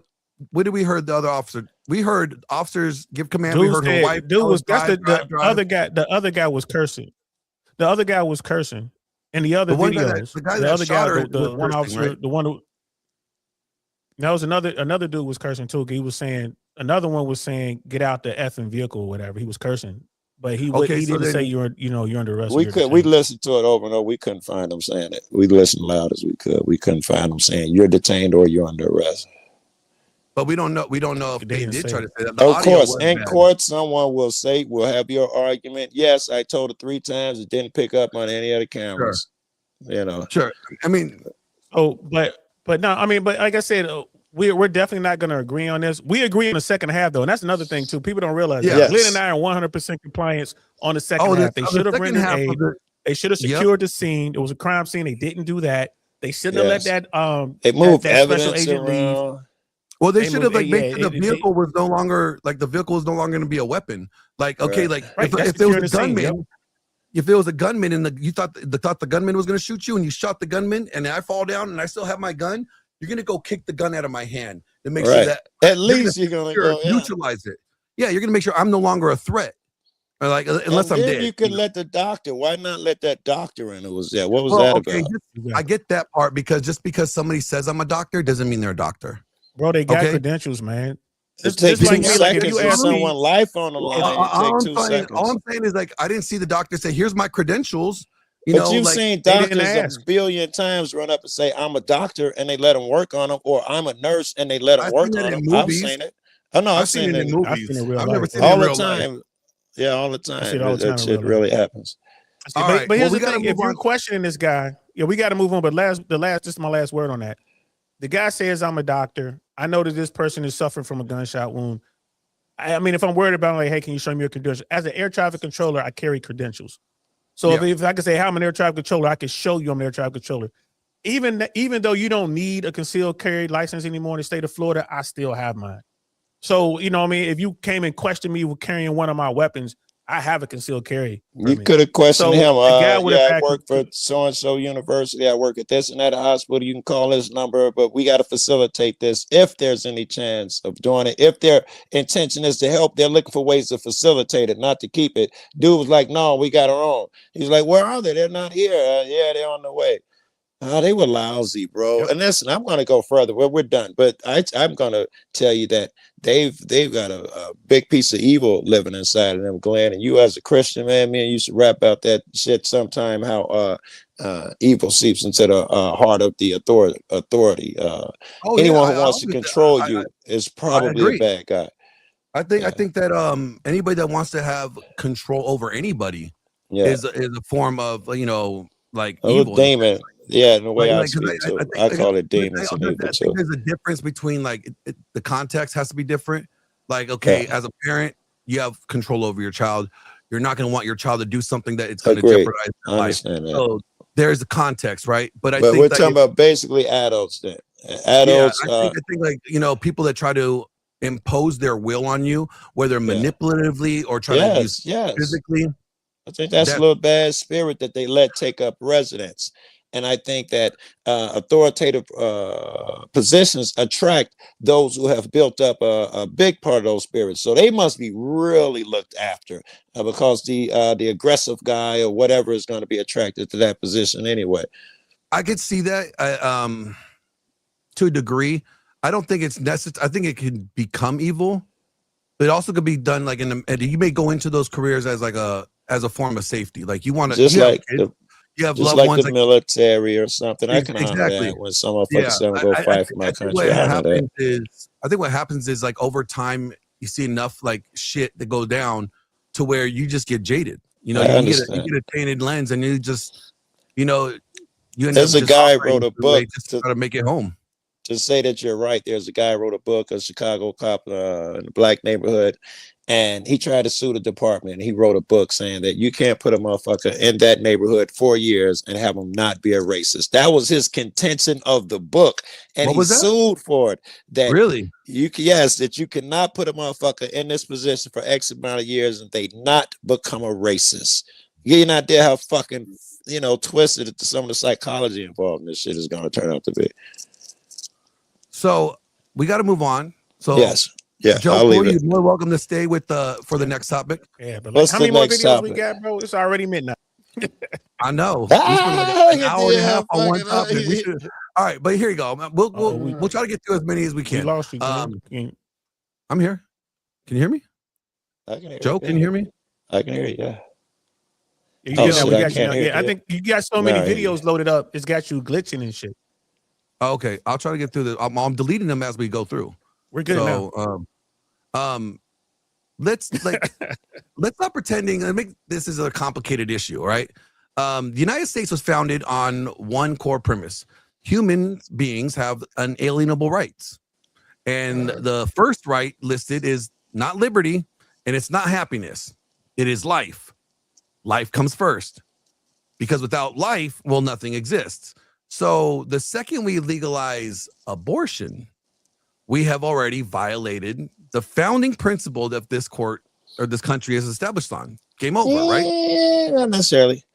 Hold on, let me finish my. Oh, let me finish okay. I'm my sorry. I spiel. thought that was it. All right. You don't get to claim life, liberty, and the pursuit of happiness while carving out a legal exception and say, unless you're inconvenienced, unless you unwanted, unless you're dependent, that's not American. That's moral fraud.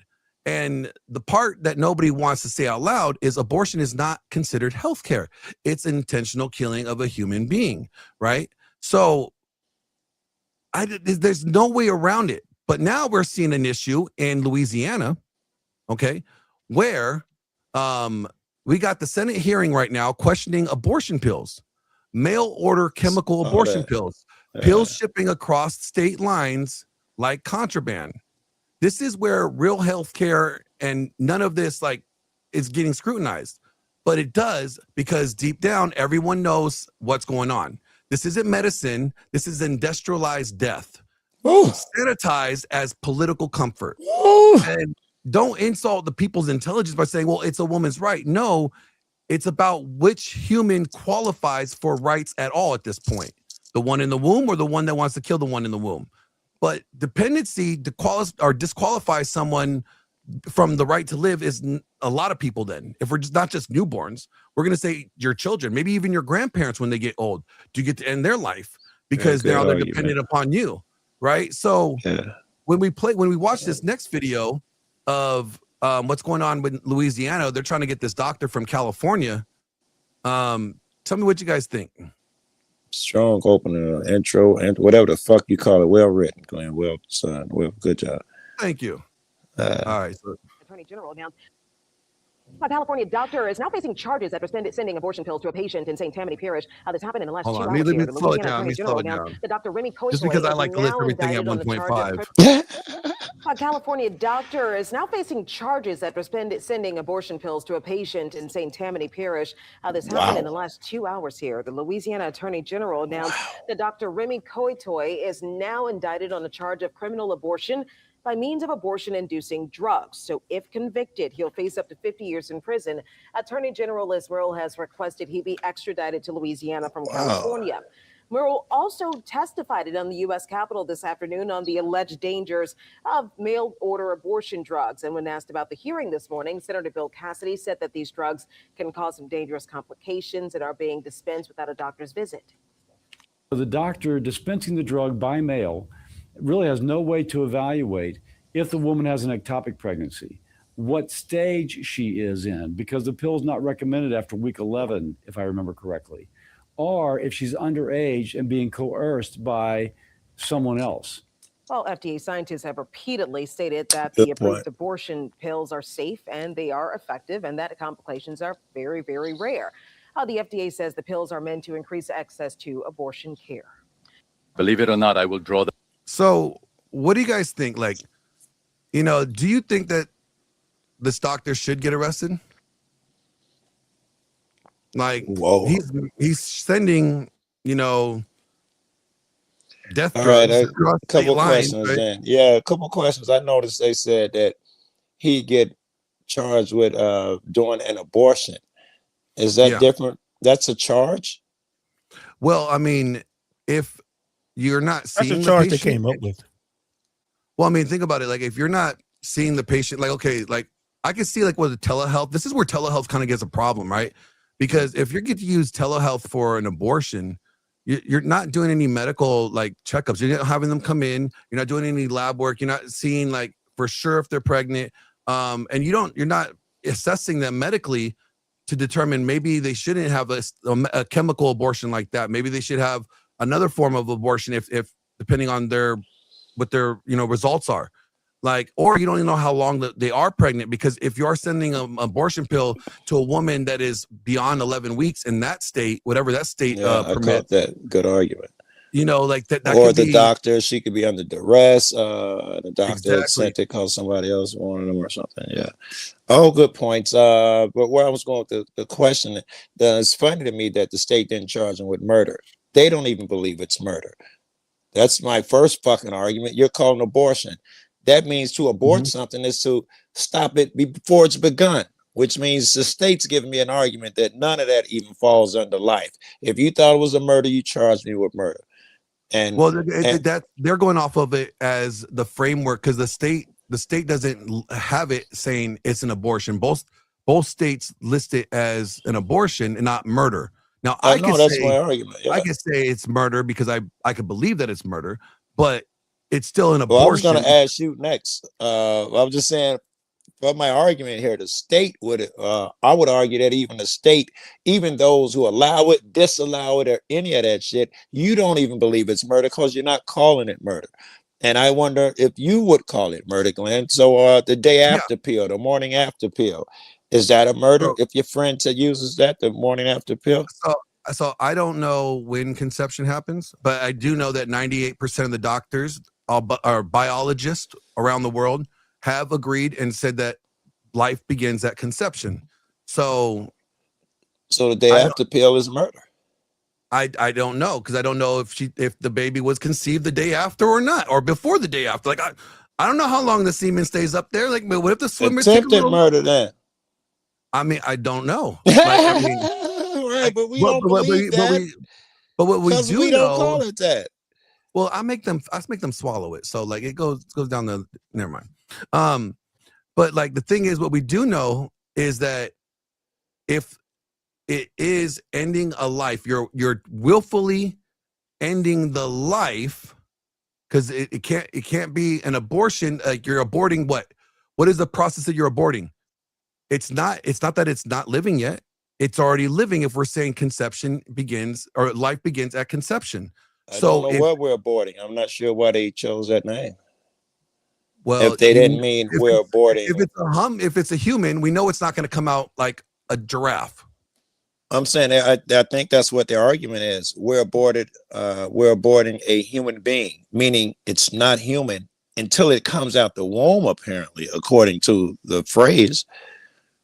Well, but then you already know that life has begun, though, because if life has begun at conception, doesn't that human in the womb have the same rights to life, liberty, and the pursuit of happiness as the woman that is carrying?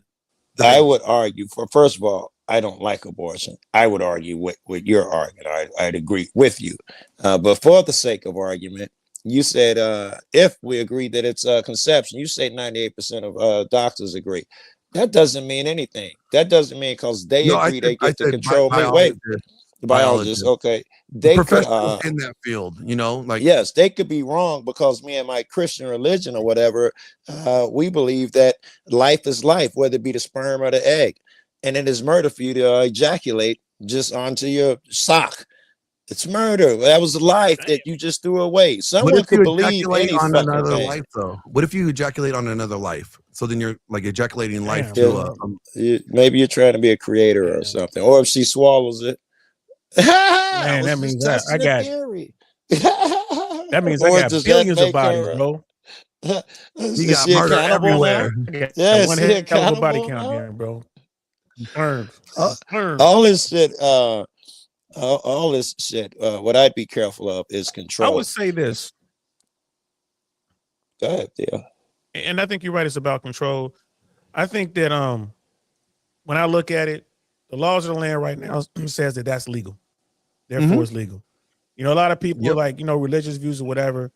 And my thing is, it's like, look, bro, you delete a baby in the womb, or you wait till that baby is 18 and then you delete them in some faraway land somewhere like Venezuela or Iran or, you know what I mean, you know, Taiwan.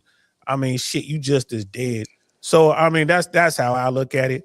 I'm with you guys on it. I mean, I can acknowledge that, yeah, this is wrong. You know what I mean? That is murder, right? You know, doing Yeah, I that, got having better that option, and arguments on exercising that that option. side of the table. Yeah, but Yeah. I mean, that's how, you know, my mind is kind of screwed up. That's how I look at it.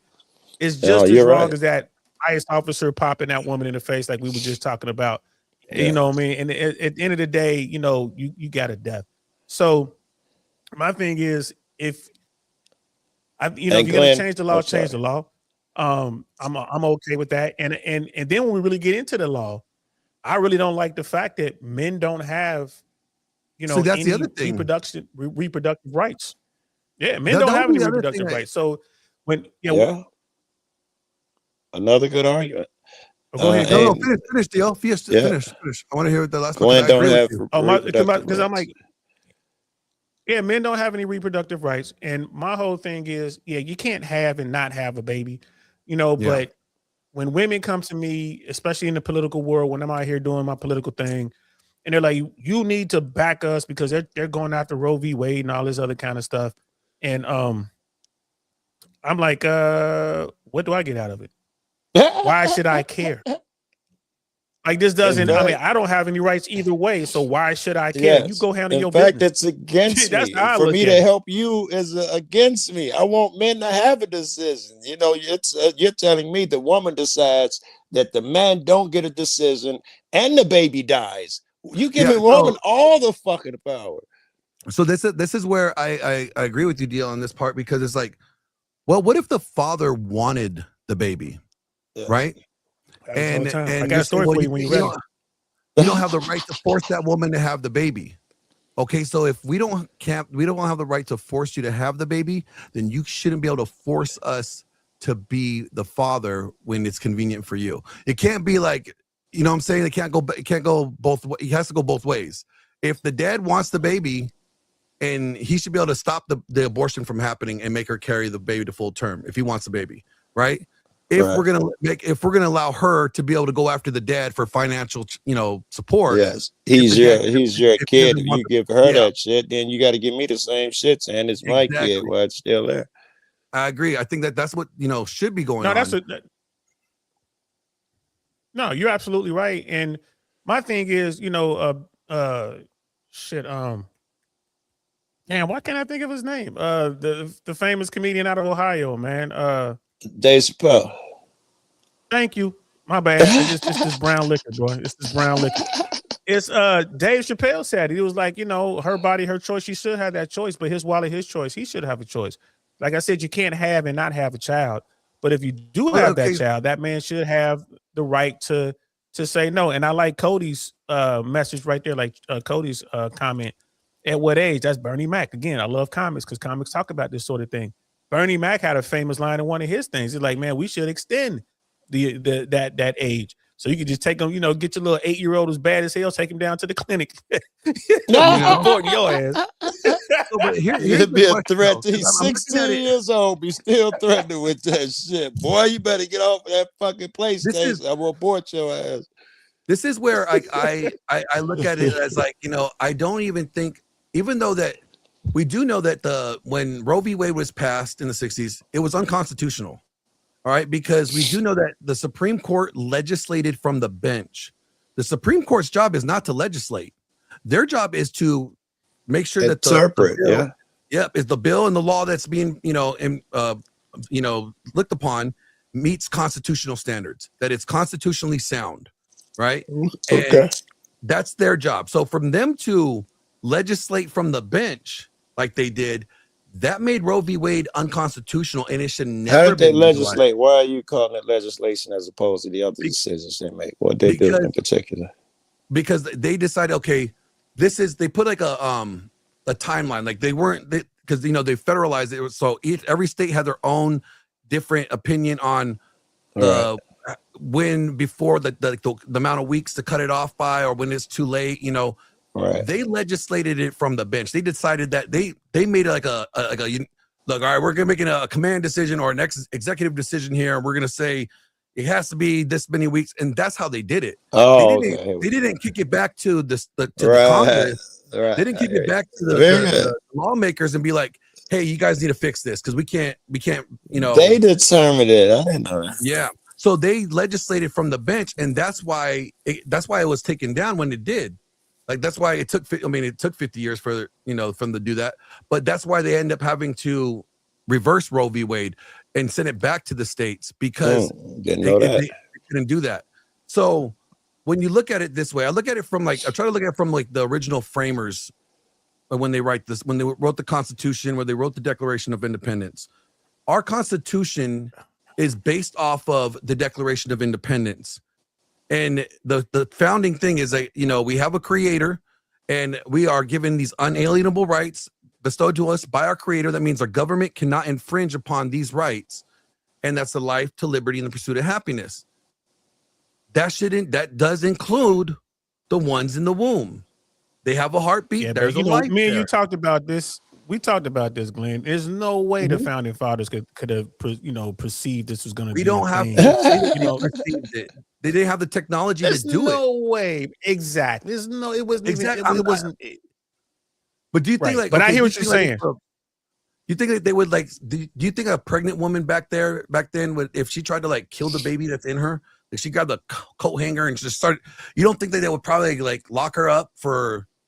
No, well, they didn't have coat hangers. She probably would have used a bayonet, but no, they would have absolutely locked her up because they were. But the man, if he'd have beat her up, they wouldn't have about- locked him up. If he'd have beat her up and she lost the baby, I bet the man wouldn't have got locked up back then. No, not back if then. If he decided he couldn't afford another kid and beat her up in the stomach and she lost the baby, I bet the man wouldn't even go to jail for it.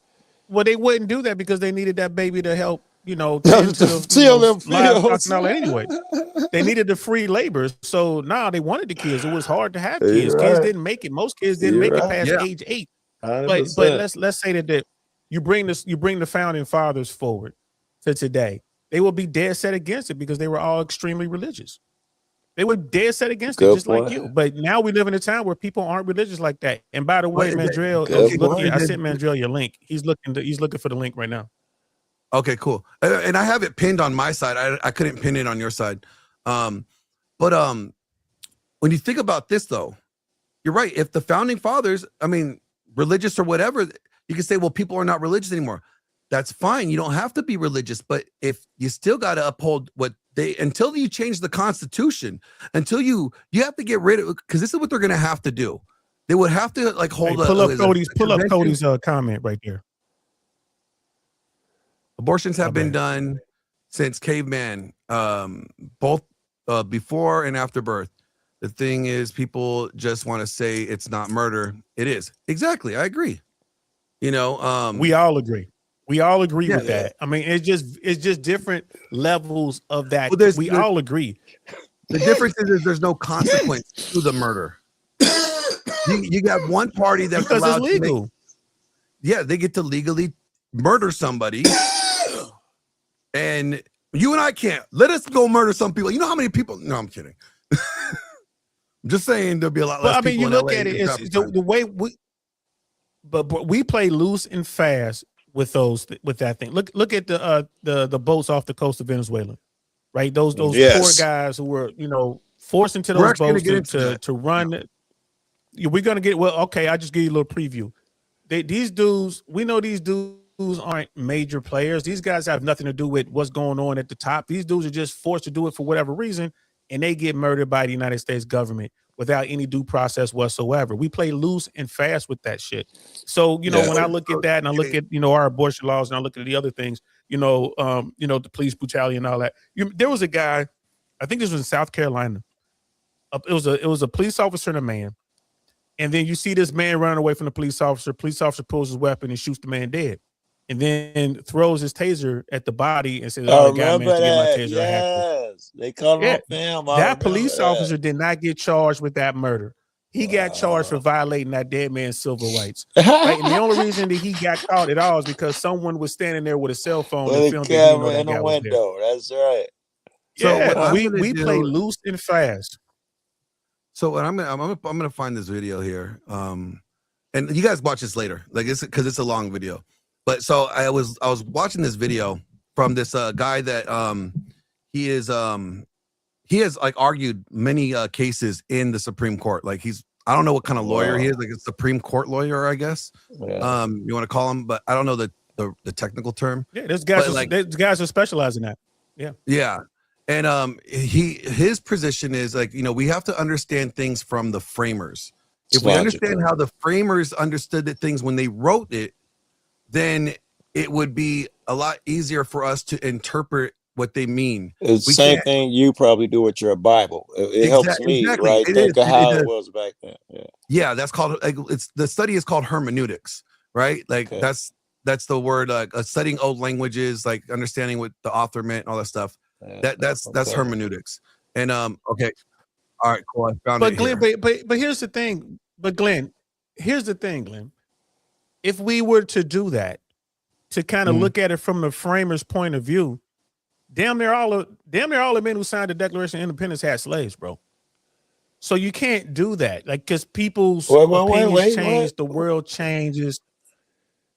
Well, can we say then that it was written that it not be equal, that was a part of the beginning of the country, that was their intention too? And can we say that, or should we say that? Is that accurate? But my point is, I get it's really hard to look at it from their point of view because these are things that they've never had to deal with. You know what I mean? And again, just the question of slavery. When you look at the Revolutionary War, because you had so many people, so many abolitionists, a lot of women, feminists. That's who brought all about was feminism. They wanted to stop slavery because they saw it was wrong, because it went against God's word. So those people were really religious. Today's people, not so much. Today's America is not nearly as religious. Well, as I mean, back then. I don't necessarily know if it was feminism. Feminism starting until go back and check it out. That's what they weren't 40. feminists. They weren't known as feminists. They became feminists after, because the men wouldn't. The women went and did all these things on the behalf of abolitionists and trying to free the slaves. Yeah, you're talking about the men abolitionists. took Okay, notice. that was different. Yeah, that was like the prohibition. And then they went on to become feminists. Those women, that was the first wave of feminism. Yeah, Those yeah. women went on to become feminists. So that's where that all came from. So I look at that, I was like, if y'all had just let them women sign that document, we wouldn't be dealing with today's feminists. You know what I mean? It would have been like a whole other thing. I blame men. Yeah. I blame men. Like, y'all fuck this up. I Should've let definitely them blame women sign men the for it, document. but like, They I did don't the think work. that would have been. Come on, women. You give them a little bit of power, they take a But whole I'm lot just of saying, y'all. bro, they could have signed the document. They did all the work. And When then you what's go back and gonna look be at what the next first thing? wave feminists What's did. the next thing they're going to want you to sign? Okay, now you signed this, so why don't you go ahead and sign that? Bro, if they had signed that, it'd have been over, because the women that you're talking about would have made all the noise. The other ladies would be like, shut up, we about to go home and bake a pie. We good. You know what I mean? We won. The black people I don't are free. think women could have Yay, did no God. worse than this. You pick any fucking woman, I don't think she can do no worse than the fucking band we're in right now, with all the murdering motherfuckers and ICE in the streets and snatching up other countries and in other people's business and turning Gaza into a shopping mall and is still in Ukraine. When does it end? You think a woman would have done worse? Yeah. Yeah. Hey, yo, Fucking, Joe what's her Cool, name? you can Lori have yourself Lightfoot. whatever you smoking. Well, over like, there. You I'll get that tell you good why. drink. Have done better than You get that this. good She's drink. the Bring worst it down here. individual in the world. We have historic proof. We have historic proof about it. We know that when if you look back before America, right? But if you think about like kings and queens in like Europe, when there was a queen, more men died. Women were more likely to send men to war. Just do the history. All I gotta say is look at it. They were more likely to send men to war than the kings were. Kings would negotiate. Kings would find a way. Like, look, I'll give you my daughter. Let's make our families one. We don't need to spill our countrymen's blood. No, those queens are like, go kill them, off with their heads. Like, you know what I'm saying? Like, I wonder. Yeah, and that wouldn't be enough for me anyway, because then you'd have to think that, but man, they've made up for it with motherfuckers like Leopold, 20 million fucking Africans. Ain't that, don't that wipe out everything the women did just to one male? okay, how about the 60 million murders of babies since abortion was legalized? Do you know that women have killed more babies right? Brilliant. Then when we have lost Brilliant all the argument. wars, This is strong all the argument. wars. So I mean, like you can't really say like I mean, when it comes to morality. Oh, But okay, I think we all could agree that you know what? I don't think it's wise to send pills that could kill people, or kill something, infant in the womb, or who knows? What if somebody else got the wrong mail? They opened it up, and there's pills here. They think somebody sent them some drugs that they knew. No, we can't use that argument because you can send a gun in the mail and you can use that argument. What if someone got that gun? You got to go to jail. You can 3D print one. You ain't got to send in the mail. Man, I can just 3D print you a nice little something. The gun doesn't have bullets in it when they send it to you. I mean, I'm sure they send medication that'll kill you through the mail all the time. I'm sure. So you just on the fact that they sent medication through, it could have went through somewhere else. That's true for a lot of substances that whatever the fuck save you from your cancer that they send you might kill me. And I don't know if they send serious medication in the mail, but I know they send like a lot of medication through the mail. We do know that the medication that they do send you in the mail it's like life-saving medication. Yeah, so asthma. I use your asthma medication. It could be dangerous, right? It could be dangerous to somebody else, but this we know for certain is life-ending medication, right? Oh yeah, getting back to the video. Yeah. I mean, bro, that's a state thing. We'll see how it works. In that state, that doctor would be in some real trouble. But because do you think person's that in a another different state should extradite another doctor from another state like that? Do you think that should be legalized? Another great point. I think that if they have the proper documentation, they're supposed to. I mean, we're still a union, like they're supposed to. If again, now you get into I'm not gonna. See, that's kind of now it's like I'm not gonna. Area? Well, I mean, it shouldn't be gray at all. Like I'm not gonna uphold that extradition because, like what I was saying before, like if you have the documentation, we have a warrant for the arrest of this person, then they should be like, all right, you did the paperwork, go get them. But then they say, well, now we're not gonna do it because we don't, over here we believe in deletion and y'all don't believe in deletion, so we're gonna keep them over here. Nah, I think that's wrong, and I think the Feds should step in. I mean, it is what it is. But what if the Feds stepped like in and they happen to be? What if they were like in Minnesota, and then people started like getting in front of their vehicles and causing problems? And right, see, like now we want the Feds to come in and get involved. No. Listen, man. No, only that's because of the way it works. Yeah. No, I agree. I'm just saying. I think that like as a union, since we're United States, we have multiple states under one union, right? We have to go back to the federal statute on this. Is it federally permissible for a doctor that is the doctor would have to have a license in the state that he is telehealthing in as well, I would think. Because I'm not sure that's not necessarily. Not necessarily. I don't think that's the thing either. But here's the thing. I think that's what it should be though. Like, sure that, well, it's a federal case regardless because you use the mail.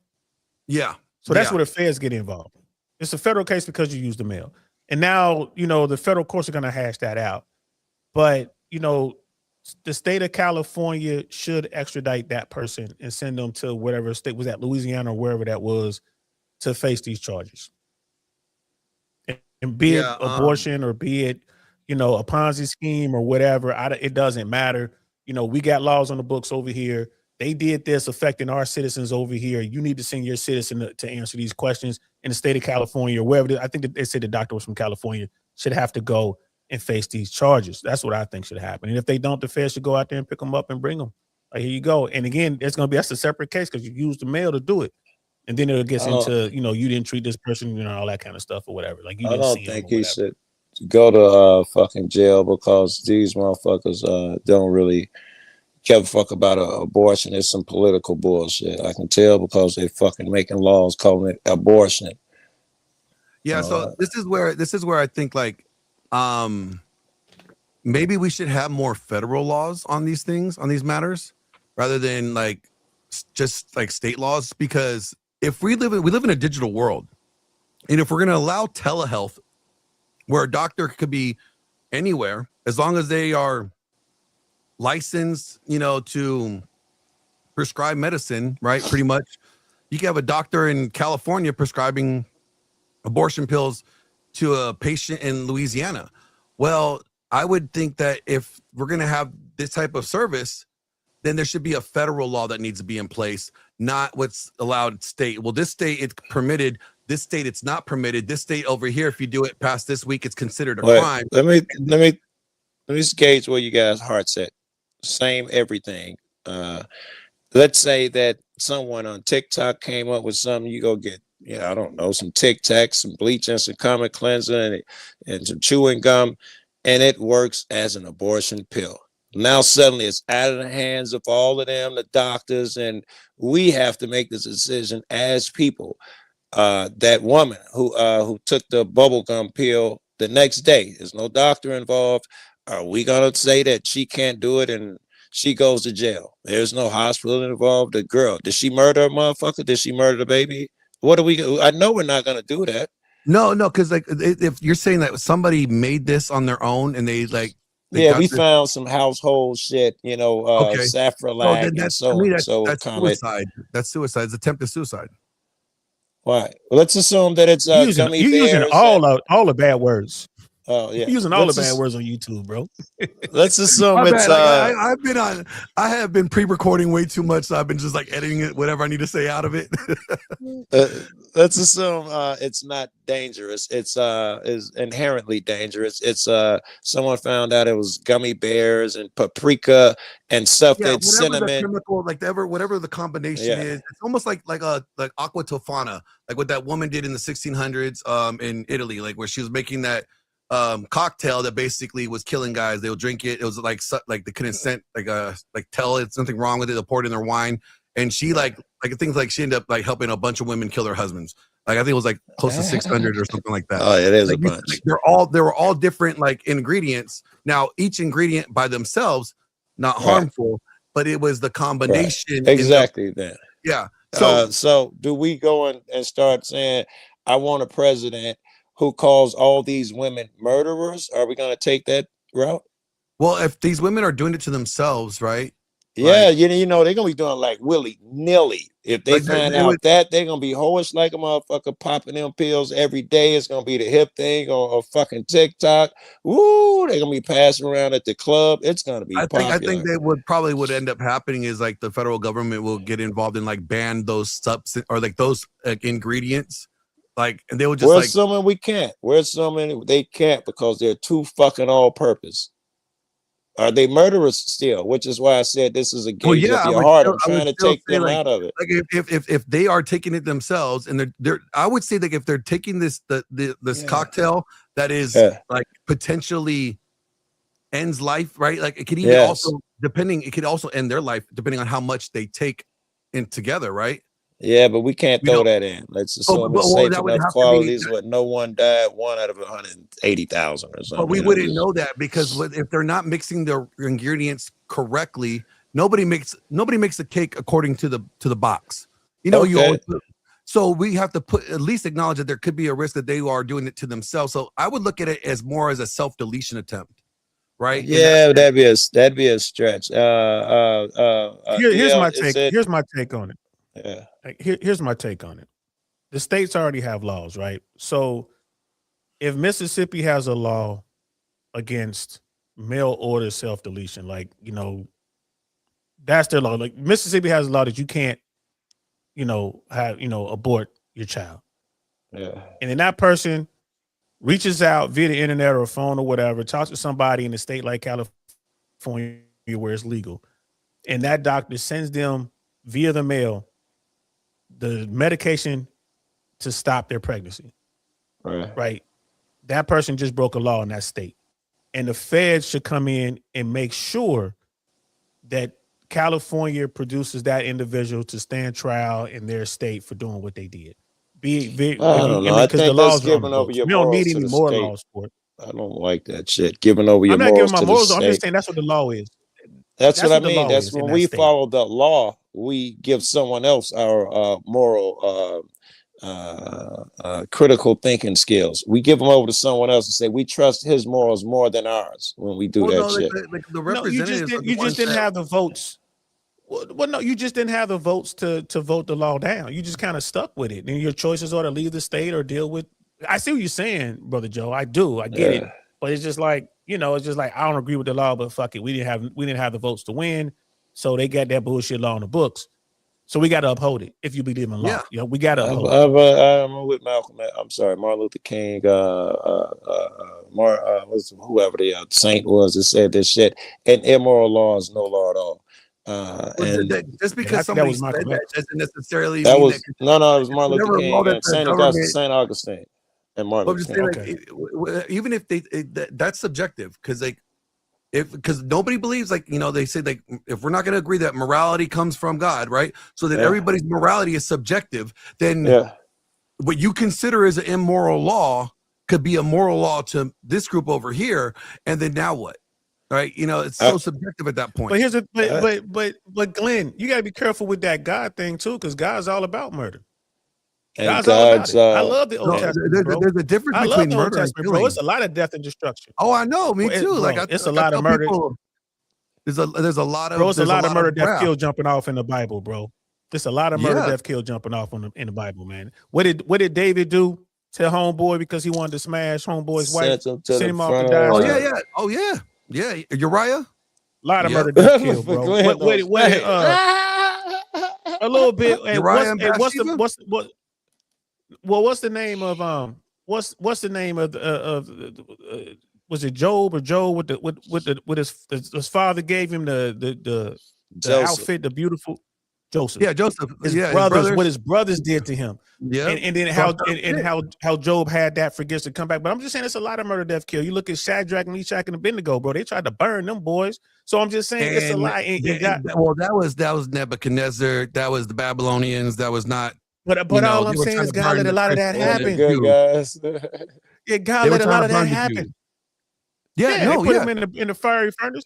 But it was a lot of like a lot of all those children. We want to talk about abortion. Put 3 in there? What we talking about abortion? What happened? What happened to all the kids that they was looking for Moses and Jesus? That was in both books, both Old and New Testament. What happened to all the babies?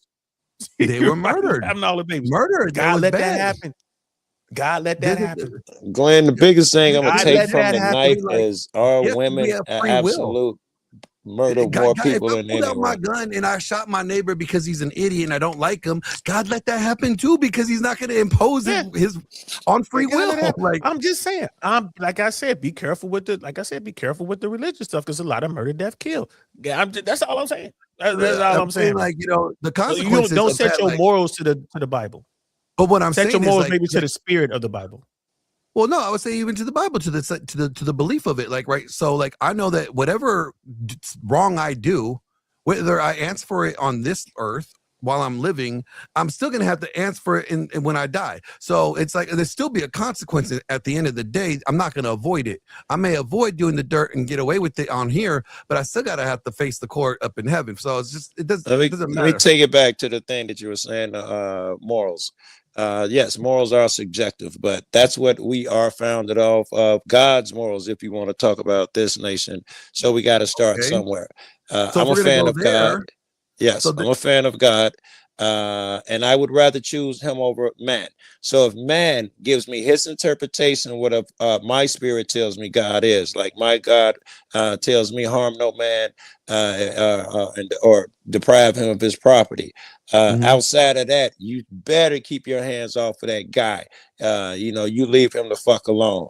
Okay, now, so if the law gives me shit to fuck with that dude, like, oh, he can only walk 2 miles before 8 o'clock sundown because it's an ordinance in our town.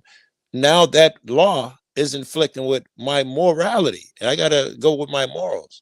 Okay, so then, but I want to go back to what you said, because you said, like, in the beginning, you just said, like, you agree with, like, rather have God's law over man's law, right?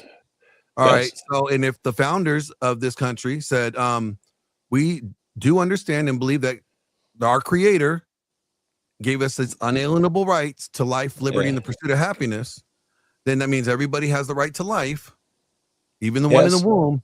Then we shouldn't even be having this conversation, because technically, based off of just our founding documents, we shouldn't be having abortions in this country, period. I don't know, because that argument leads to, when does life begin? And I'm not willing to concede, even if I believe it starts at conception when they meet.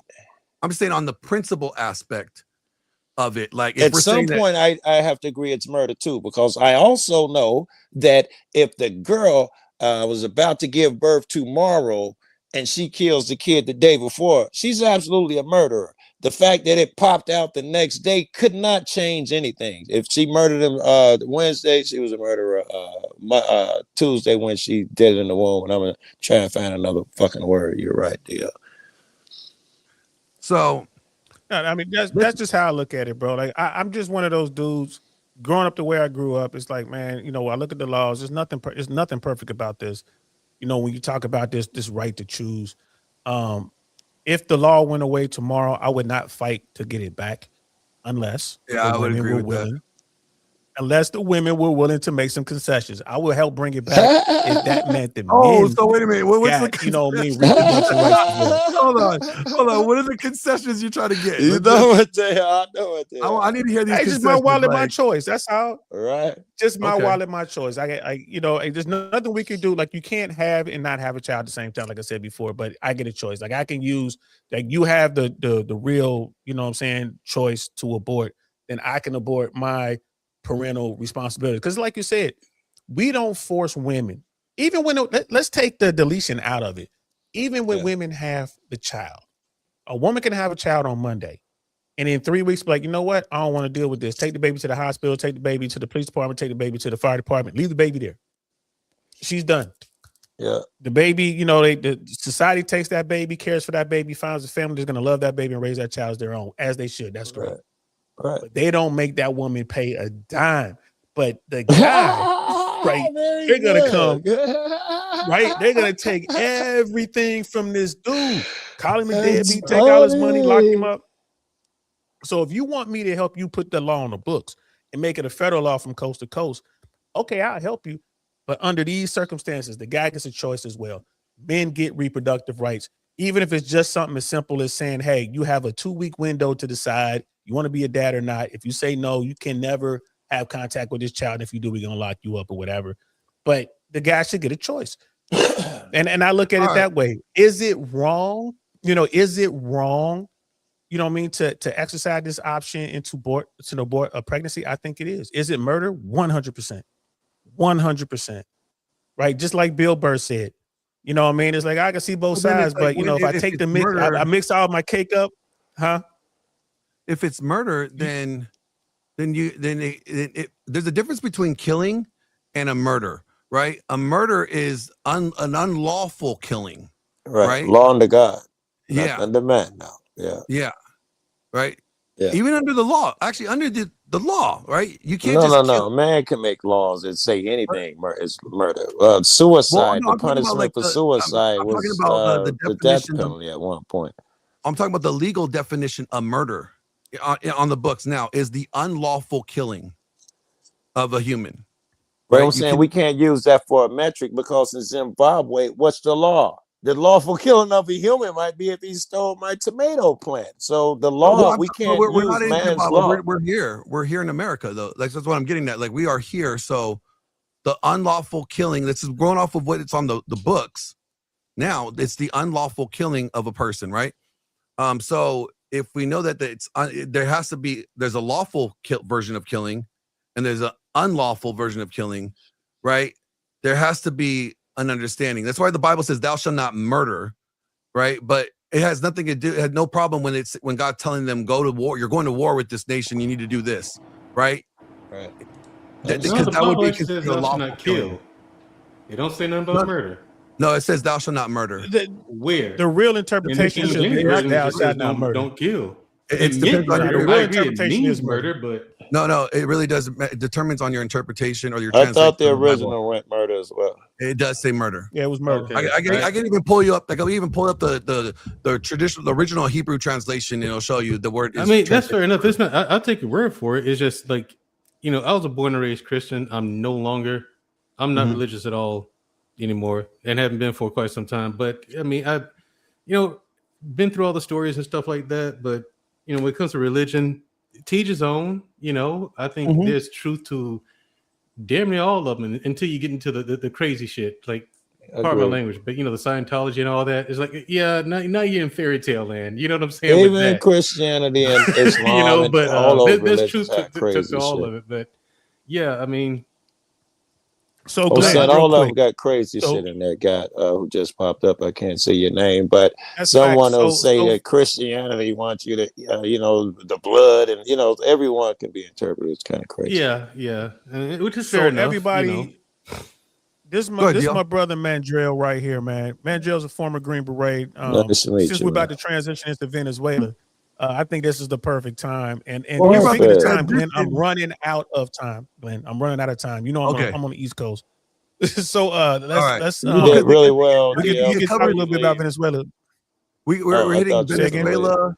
We're hitting actually. We're doing like geopolitical. It hits Venezuela. We hit the Israel and Israel, Iraq, and then like or Israel and Iran issue, because like U.S. is now talking about engaging with Iran, or are we going to war with Iran? Like we're gonna hit all that, but go ahead, Right. Jill. I want Making you to lead America it. better again. Make America great again. Like it was, in Bro, the this is why 50s. Maggie is so upset right now, man. Like this dude, this is supposed to be the anti-war guy, and like holy shit. As a guy who was in the war business, I gotta tell you, man, business is a booming right now. This Sure is is. booming. What is Even in everybody's, America. let's go ahead and just get everybody's like opinion on the current position, like with Venezuela, Israel, and Iran. Like, what is your guys' like thoughts on? I know they're two different conflicts, but what are your guys' position on the conflicts? Well, Venezuela was inevitable. I was there while I was in the army. You know what I mean? And but Venezuela was inevitable. And was this strike the right thing to do? Unfortunately, it was the best decision out of a whole lot of bad ones. You know what I mean? You had nothing but bad decisions to make here, but this is the best decision. It wasn't a bad decision, in my opinion, because of what Russia and China are doing. They have a relationship with Venezuela as well. They've been buying oil from them. China supplied them with their anti-aircraft technology and weapons. So why was it a good decision? I think you're going. Because he had to go. Because you don't want another Bay of Pigs or Cuban Missile Crisis situation. So you think this saved us from what? Okay. Why did we have to invade? I guess I'm asking. Because Russia, their president. Okay, here it is. Because Russia and China were on their way, because they were already arming Venezuela with weapons, the anti-aircraft weapons that they use to try to shoot down their helicopters that we jammed and made and forced them not to work with our technology that they didn't know about. Yeah, that was given to them by China. Wait. Russia is close to. Hold on. Every country has some type of air defense bought from another country. You can't go killing people off of that alone. Here's the problem with that. Here's the problem with that. Look at how close Venezuela is from Miami, the Gulf of Mexico. You can't have a foreign national, a near peer adversary with a stronghold that close to your border. With anti-aircraft weaponry? Yeah, anti-aircraft. No, I don't want you to have a pencil or a field knife within 3,000 miles of my border. So no, you have to when they're making moves like that, military moves. It was bad enough that they were buying oil from Venezuela. Okay, bad enough, fair enough. But that's fair enough. No reason to invade. No reason to do anything. But you start giving them weapons. No, sir, you do not. And you cannot let that get. You cannot let that go on and prolong. So no South American country can have weapons. Then, according to the weapons, US? but you can have weapons, but keep them over there. Well, Venezuela had theirs over there.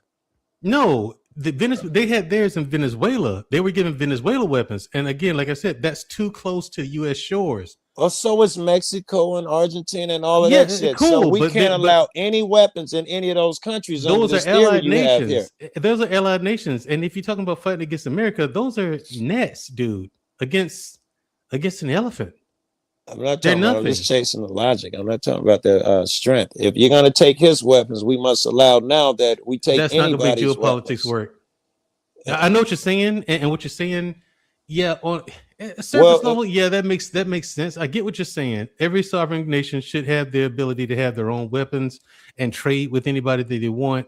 If they want to buy weapons from China or Australia, if they want to, they should be able to do that. However, China and Russia are playing, and America and the United States are playing a completely different game. You're talking about being honorable. these countries are not honorable. No, These no, leaders no. are I'm not willing to honorable. have the geopolitical conversation with you, but it must make sense. That cannot be your argument because then it would hold for a bunch of other countries. That's not a good argument. It does hold for a bunch of other countries. Yes, so that Yeah, they means don't- that now Trump got to take over fucking Cuba and all of these places. You know, he ain't- if they're buying weapons, if China and Russia are supplying them with weapons, then because you can't, because next thing you know, if you allow them to buy weapons like that, next thing you know, they're buying nukes. You can, and that is an absolute no. But once they got them, how do you get them out of there? What are you gonna do? They're already there. Thank you. And Allow them to have no fucking Delta, no nukes. 20-man Delta Force team is going to be able to pick up a nuke and move it out of it. No, you want to get rid of the issue before it becomes a problem, and that's what this was, because Maduro was already a problem. He made himself a problem by not cooperating, and he had a fantastic deal with the United States. He blew that. Well, His general, didn't he- and before him, Hugo Chavez, his general, when he got out of there, his generals blew that deal. I was there for that. Now, first-hand knowledge. That was a fantastic deal. No, You're okay, but you got greedy. Coming from the military, U.S. Yeah, military, that motherfucker. still gets under my skin. That still gets under my skin because I was like actually kind of there. I was actually there for a lot of that, and it's just like, and then when it just went tits up, it's like, oh, for God.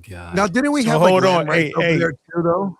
Like, didn't we have land rights? Well, that hold kinda on, got hold on. expired? Mandrill, but real quick, Mandrill, don't get your PTSD all up either, man. Stay calm. Breathe. Okay, gotcha. I'm cool. Man. I'm cool, man.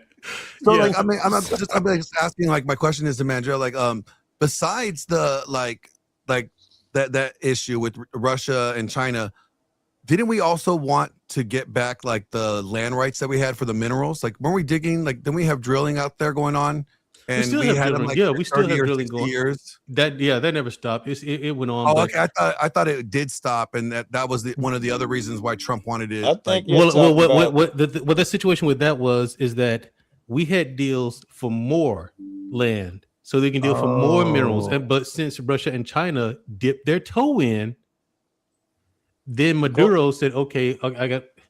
Glenn, I Their think you're deal talking was, about the okay, we're deal gonna have this that- deal with you, but stop doing this stuff with the United States. And the United States is like, hey, listen, we've had this deal going with y'all since forever.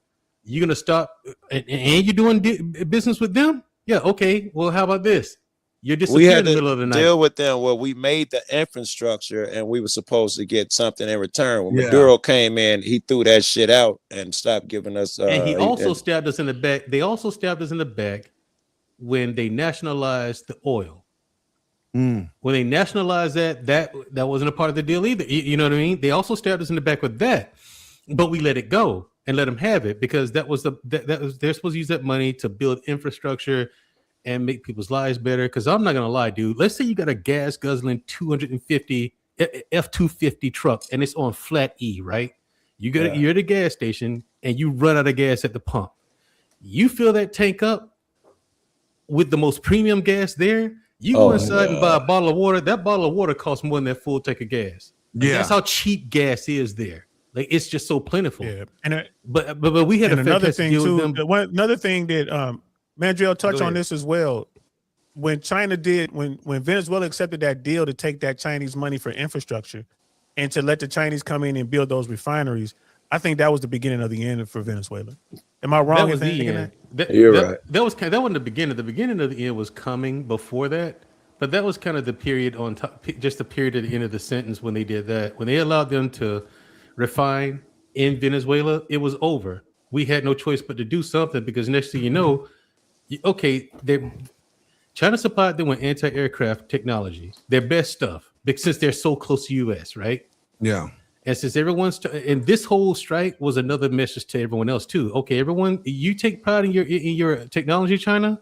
Look at what we can do look at what your technology means to us. Nothing. We made a sitting president of a sovereign country disappear. He and his wife in the middle of a military installation. You're gone. 80 to 90 of your men are dead.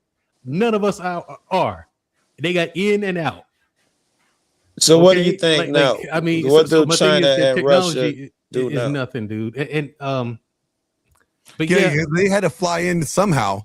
They had to get into the facility, undetected somehow, right? Yeah, because we have technology that no one else knows about.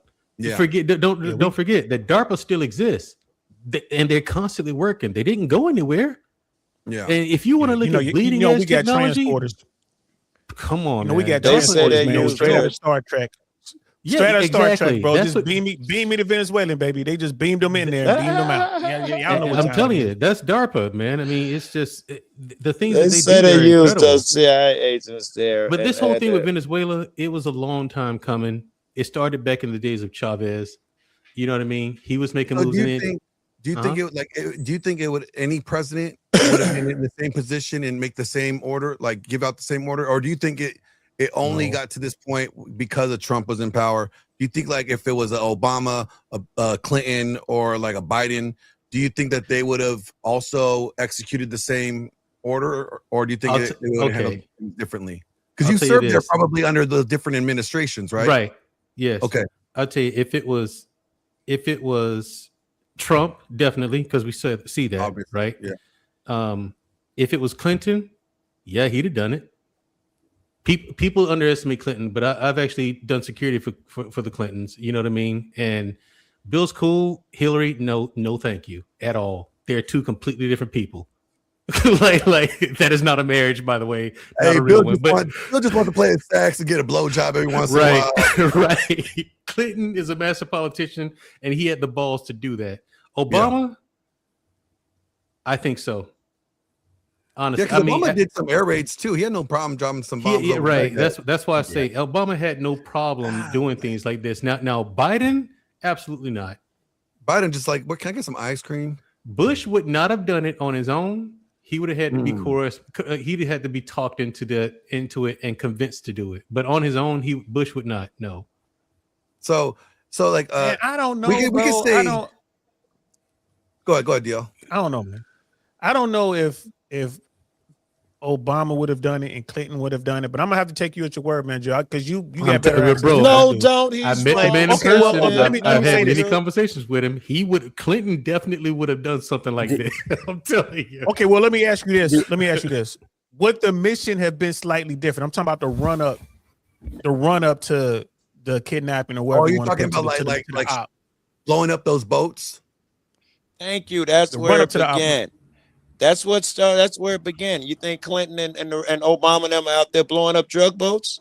No, because Clinton wants the drug. Obama absolutely would have. Obama Oh, absolutely think would so? have. You There's think any so, Josh? argument. I think. Well, hold I on. think Clinton would be like, yo, Under you bring Obama's the cocaine to administration, me. you had record. Well, under Obama's administration, you had record numbers of strikes, collateral damage. Like he fucking bombed the living shit out of almost everybody. He sure did. And, Yeah, and none of it- and still to this day, if you combine the numbers of Trump and Biden, they still haven't deported more people than he has. Wait. Yeah, it ain't the numbers thing. I'm This just thing saying, is, you know, wait. Obama- No. It's not a numbers thing. Uh-huh. What's stepping outside of the norm? Democrats usually don't do that shit.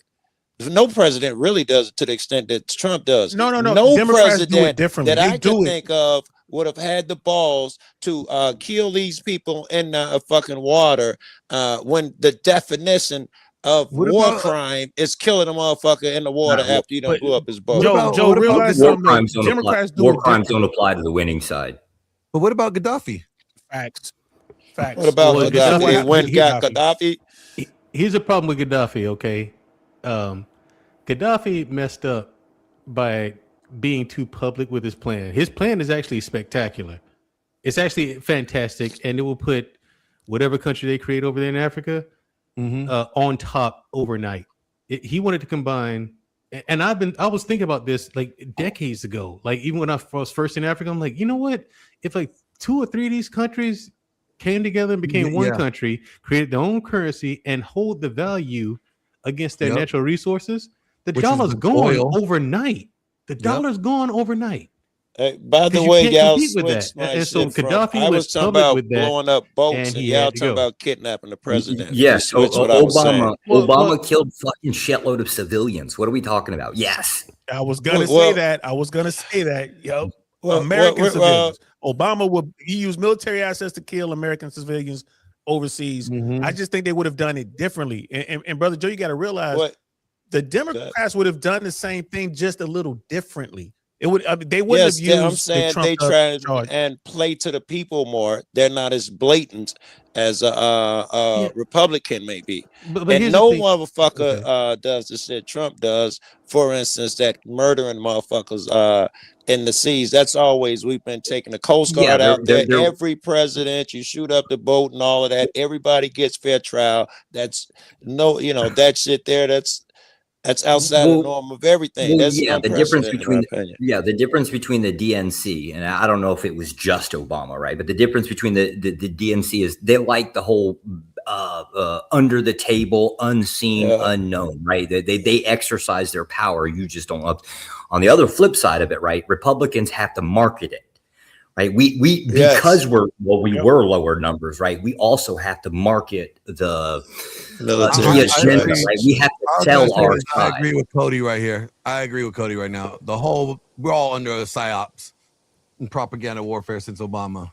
Facts. Well, it's been long. Before Obama, but you know what I'm saying? This goes all the way back to fucking this goes all the way back to FDR, bro. And then when you look at the modern era, look what I agree with Josh is saying, because look at what Jimmy Carter was doing in Iran. Right? Yeah. That was all under wraps. The only reason we heard about it because it went tits up in the desert. He went bad. But people forget. Right. But here's the thing that people forget. The Rangers were already in that country, had taken an airport. The Rangers had already killed Iranians, right? No one talks about that story. Again, it was amazing. The Rangers were there. They were there. They wound up. Most people they don't know kidnapped a about bunch it. of Rangers. It was like two. I think it was 2 busloads, maybe 1 or 2 busloads of civilians that they brought back with them. They took once the mission got scrubbed, they were like, "Oh shit, we already here. Let's go." They just took. They brought them back. I'm glad you brought up Iran, because I want to take this moment to pivot. What about this Iran conflict? Let's talk about the Middle East at this point now. What engagements, what issues should America actually deal with? Because I'll tell you right now, I'm not a Zionist. I'm not one of these guys that claim to be a Christian Zionist, because the Bible is really clear that Israel is not a geographical location in the New Testament. It talks about body of believers in Christ. So I'm not even one of those people that were, if you bless Israel, God blesses you. I'm not one of those. Yeah. That's not me. I believe we have a sovereignty. Let's do it this way. Let's start with when you're ready. Let's start with Josh, Mandrell, Joe, me, then you. Go around the horn. So everybody gets their chance to talk, so we're not talking over each other.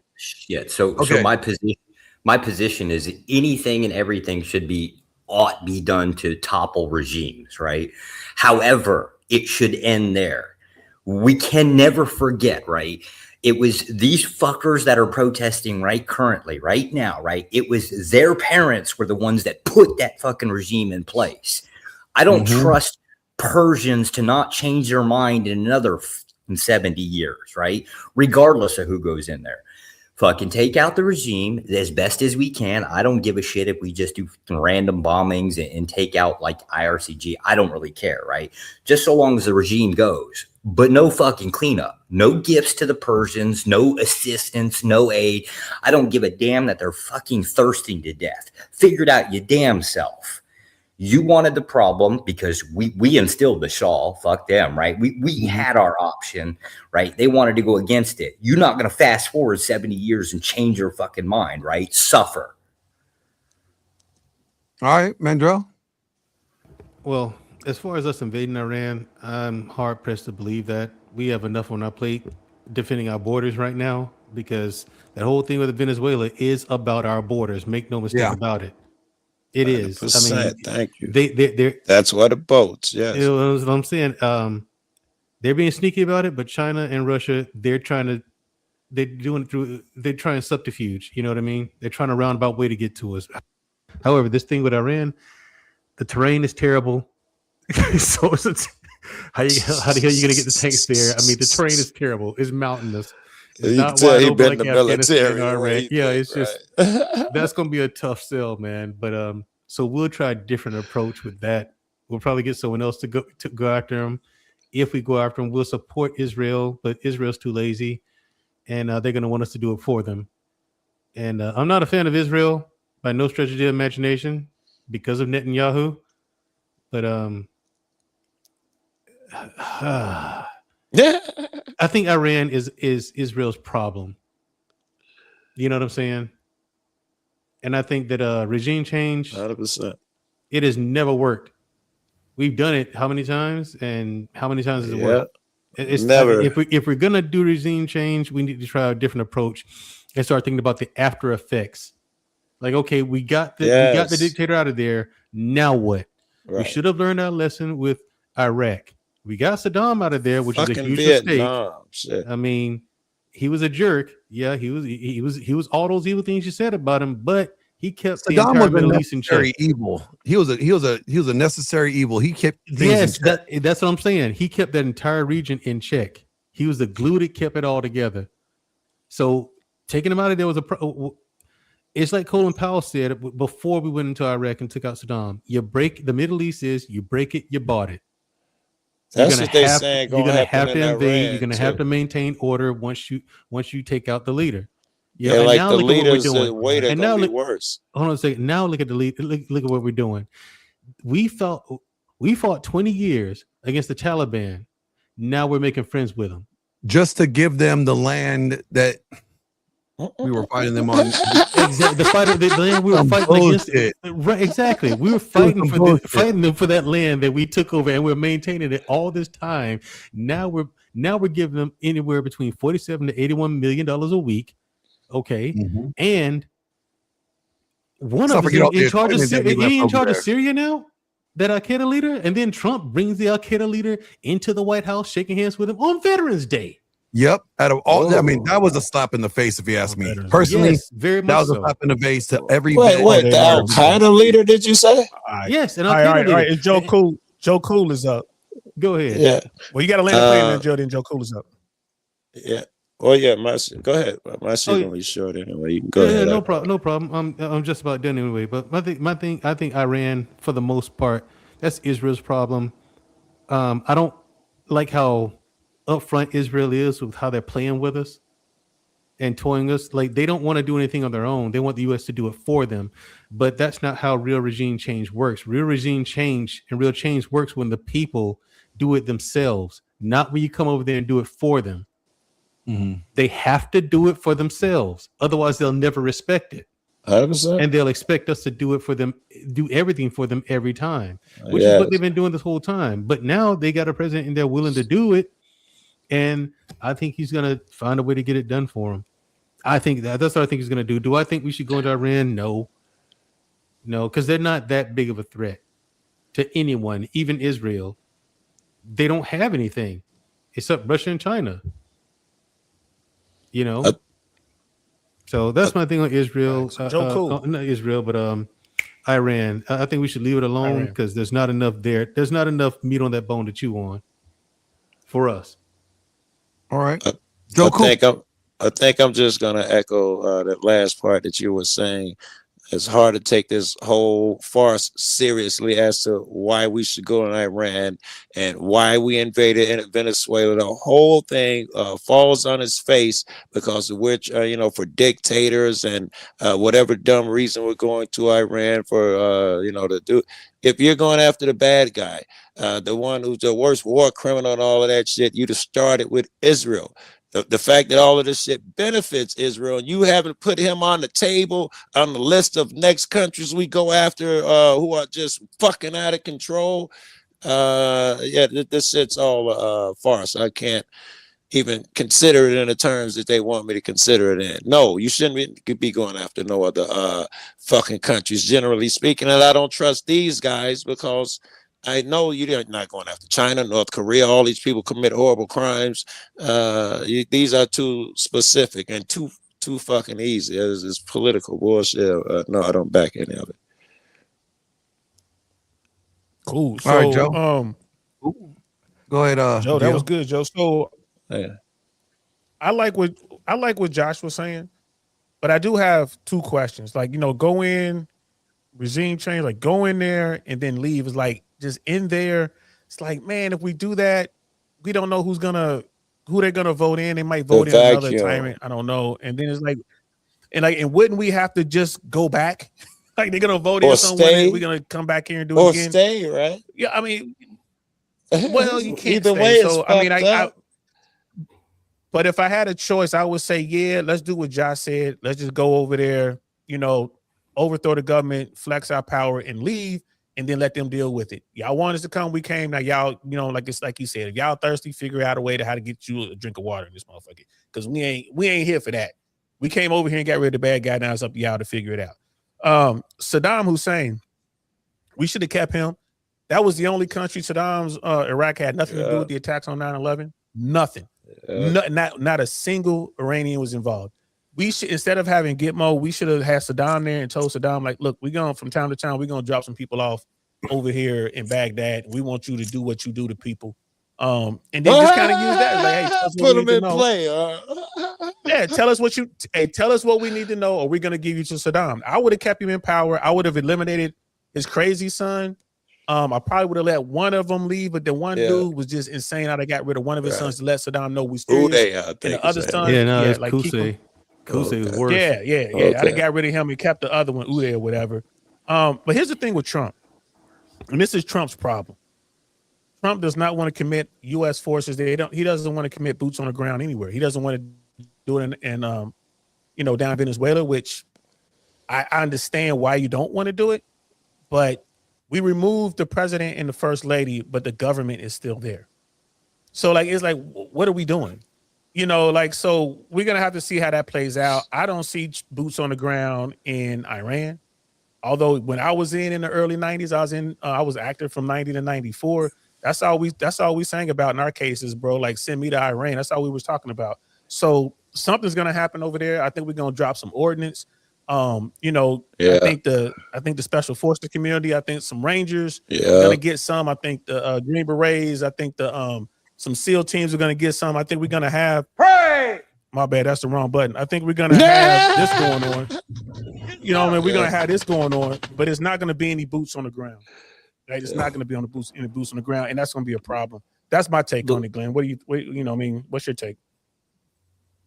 So my take is it's not our problem. It's Israel's problem. It's Israel's problem. Where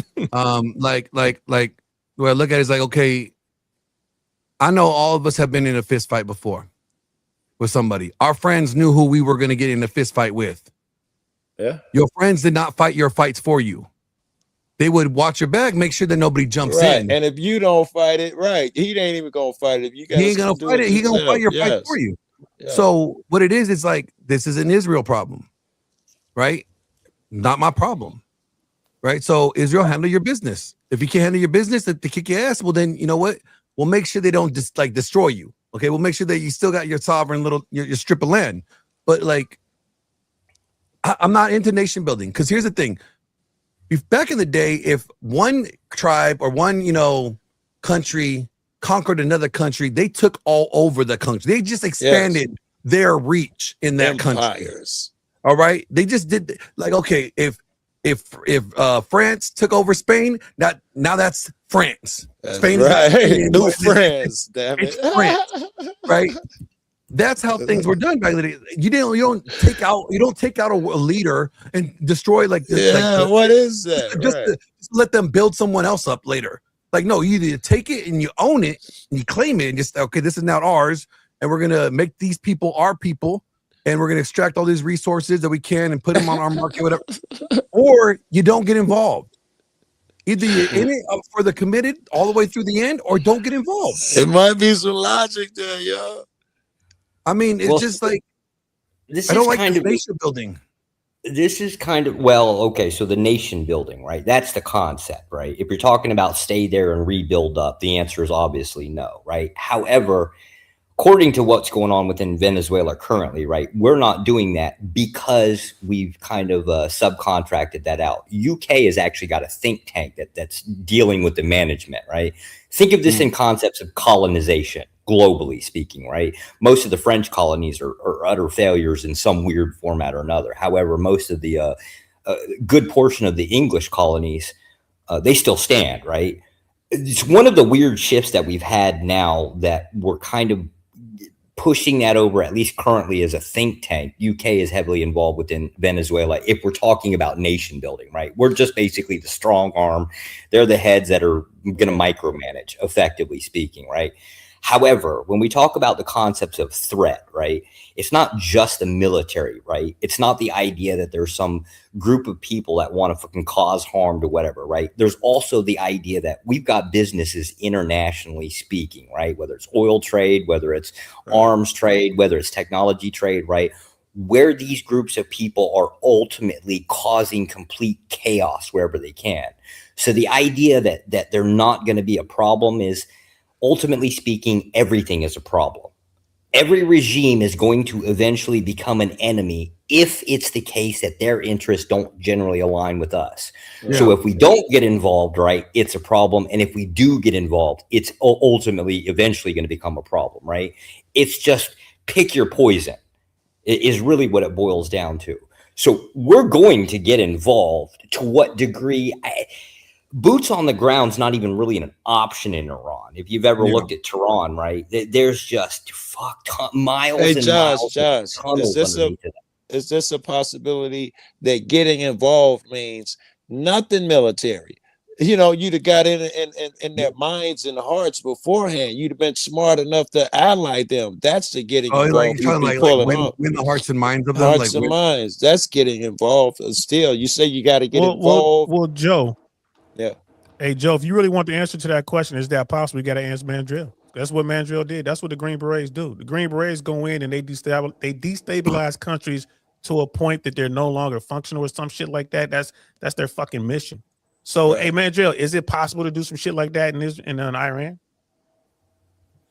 In Iran, it is. Oh shit, Yeah. you might have. It is. Yeah, it is. It is possible, but you gotta. I mean, look at the things that happened in the past, man. I mean, I'm what happened about to say, look what you Well, said. I mean, at one point they were. Were they at one point like in the 70s? We were allies with them. We were cool with them. Like, yeah, we were very cool with them. Under the Yeah. You know what I'm saying? Under the But Shah, then they got into it. But then they got. Look what happened with the Shah, the Shahs, and the Ayatollahs. It's just, I mean, with them, you're not gonna win that with bombs and bullets. You have to win it politically, diplomatically. well, the question is like, do you think the people that have been there also have faced, seen a favoritism of U.S. like to Israel for so long? that Yeah, you don't so they would some of hate that, us. will be but, like, yeah. Well, it's Israel now, but you know Netanyahu's been screaming the same speech. Yeah. Oh, they're the most dangerous thing in the Middle East. Most Yeah. dangerous in the Middle East, but they hadn't done shit to anybody except Iraq. The most which we dangerous thing in the supported. Middle East is Netanyahu. Thank you. And like we drove, and then when Iran got into it with Iraq, we helped Iraq out, right? And so Iraq wins, and we become allies with Saddam, and we fucked them over for no apparent reason. You know what I'm saying? But we can. Listen, I Can we think do that it? was a Can we do setup. it? Can we do it? The answer is yes. It's just we do have a lot of cleaning up to do. And we've proven ourselves the world, you know, several times over that we're not good friends. You know what I'm saying? Yeah, like we have a lot of work. We've proven ourselves several times over. We're not good friends, DL. So it's not. Is it possible? It's possible in the context of, yeah, but the odds are not likely. Well, what it's a possibility though. What That's gonna be an expectation? uphill battle the whole time, brother. And I don't know if we got the stamina.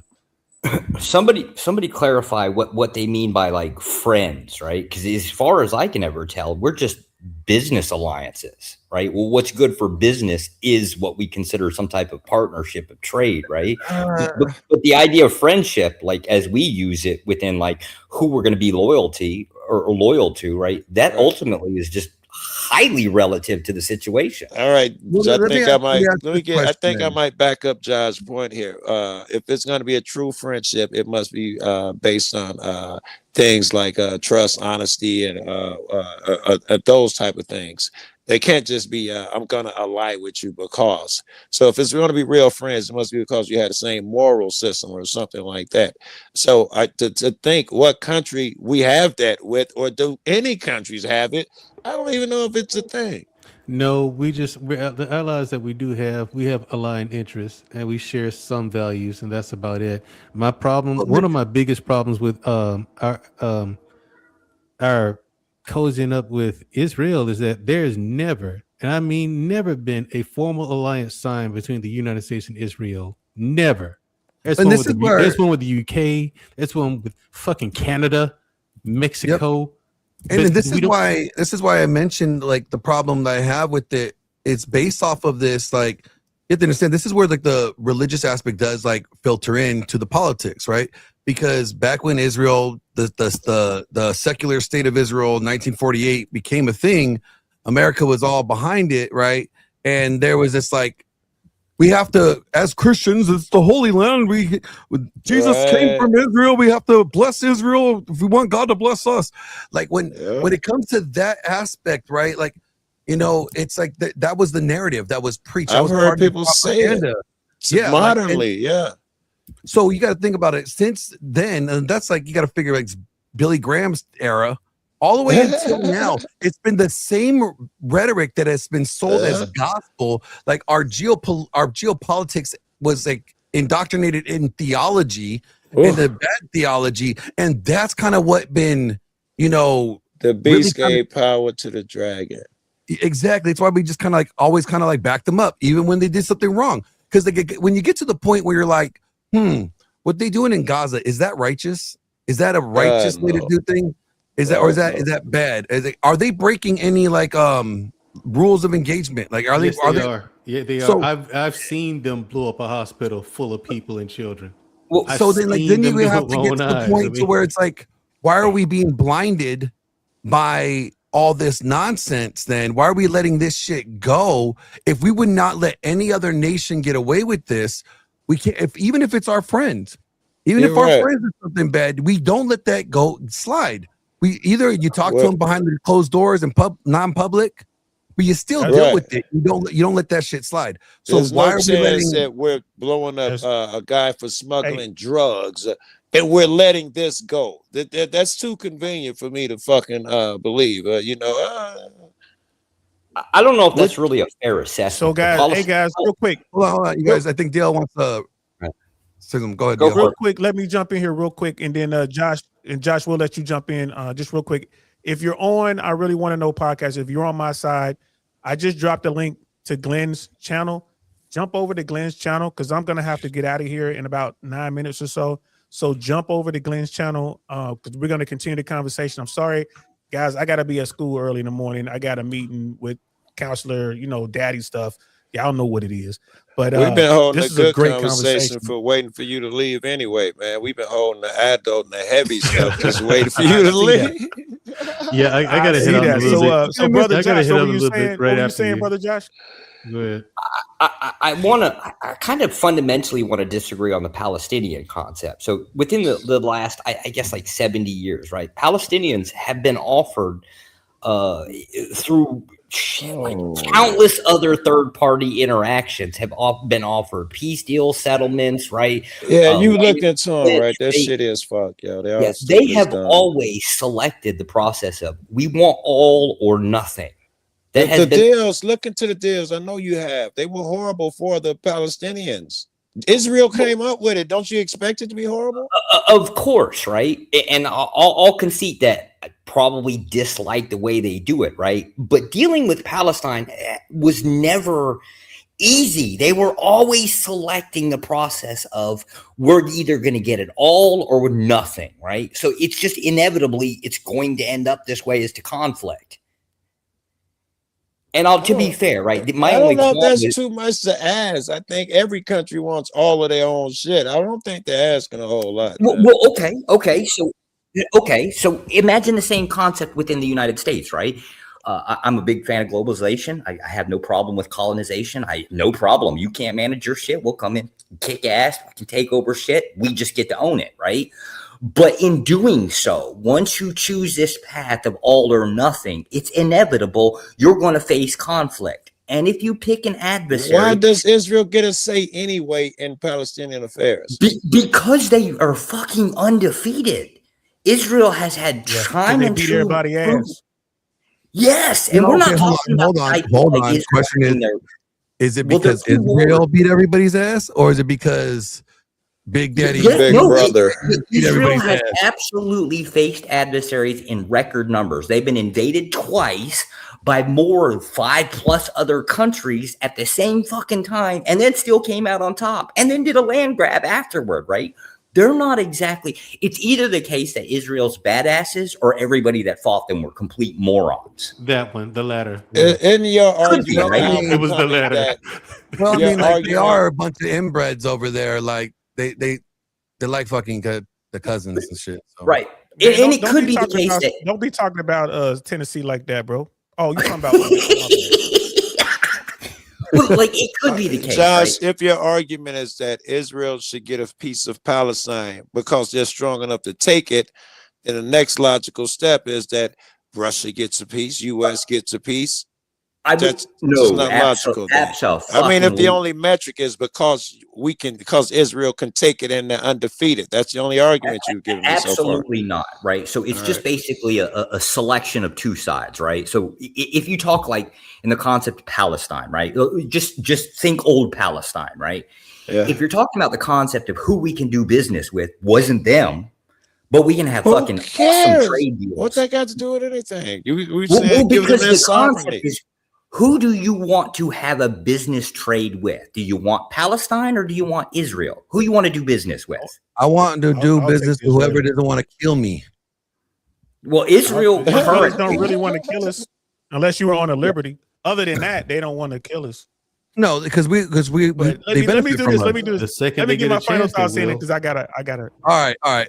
All you. Well, let me get my final thoughts in.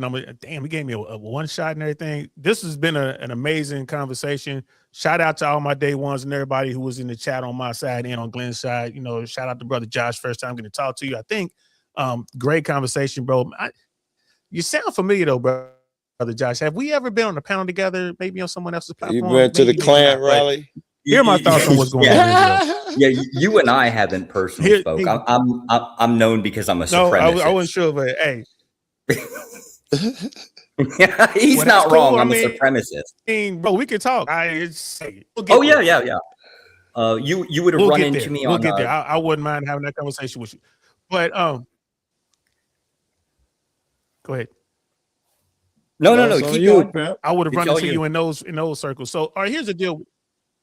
Here's the deal. Here's what I think about Israel and what's going on over there. You know, going back to World War II, right? They almost got eradicated. They almost got wiped away from the face of the earth. So coming out of that situation, you know, America, you know, like, you know, Truman and Ike and those guys, they had a soft spot.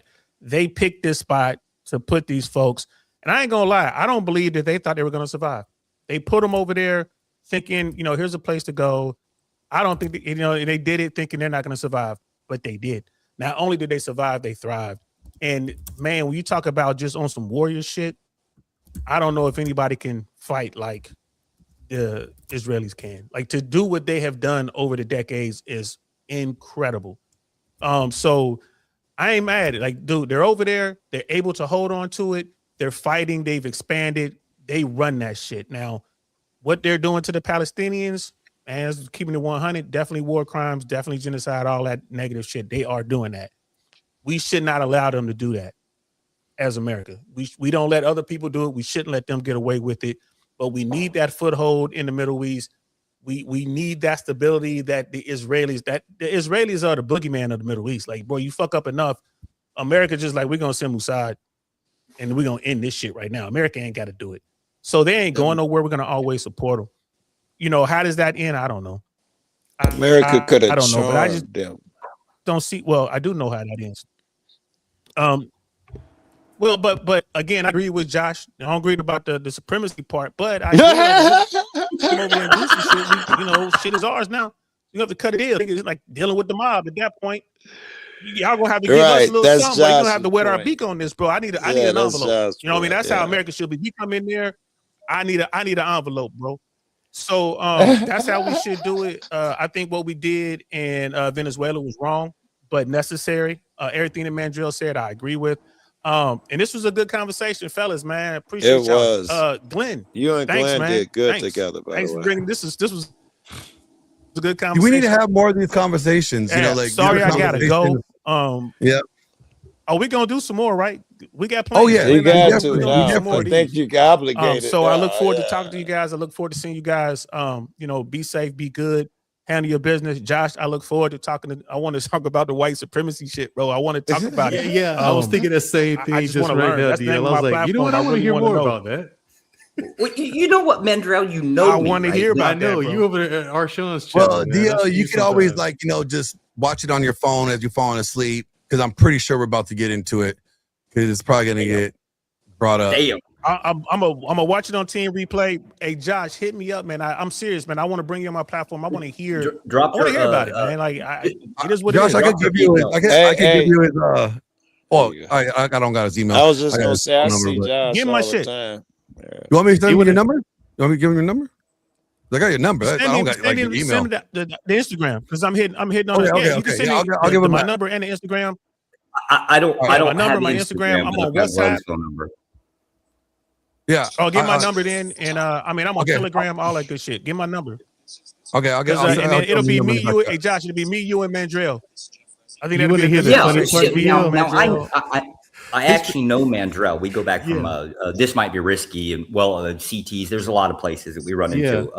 My only problem with Mandrell, right, is this fucker got married, right? He pretty much abandoned us for some pussy. I got problems with this asshole, right? Because then he disappears for 8 months, right?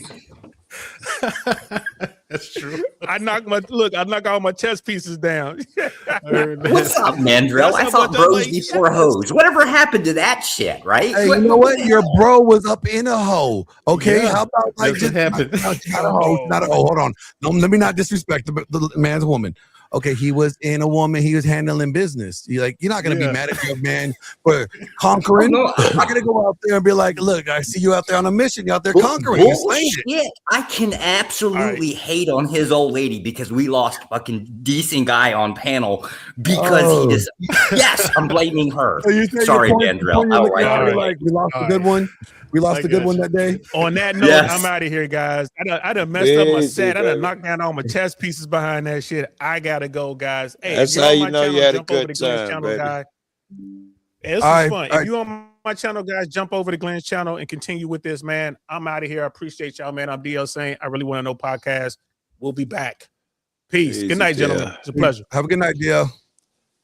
All right, now that Yes, DL's sir. gone, we can talk about like the grown folk stuff. All right, let's talk Yeah, about these yeah, 304 good. Couldn't horse wait for stuff. Wait, that hold cat on, to but leave. I We got just the want to say, 304 hold hoe on a pack. second, Glenn, because I had to get up early myself. Oh, fucking sound without. One of these days, I'll tell you what I'm up to, man.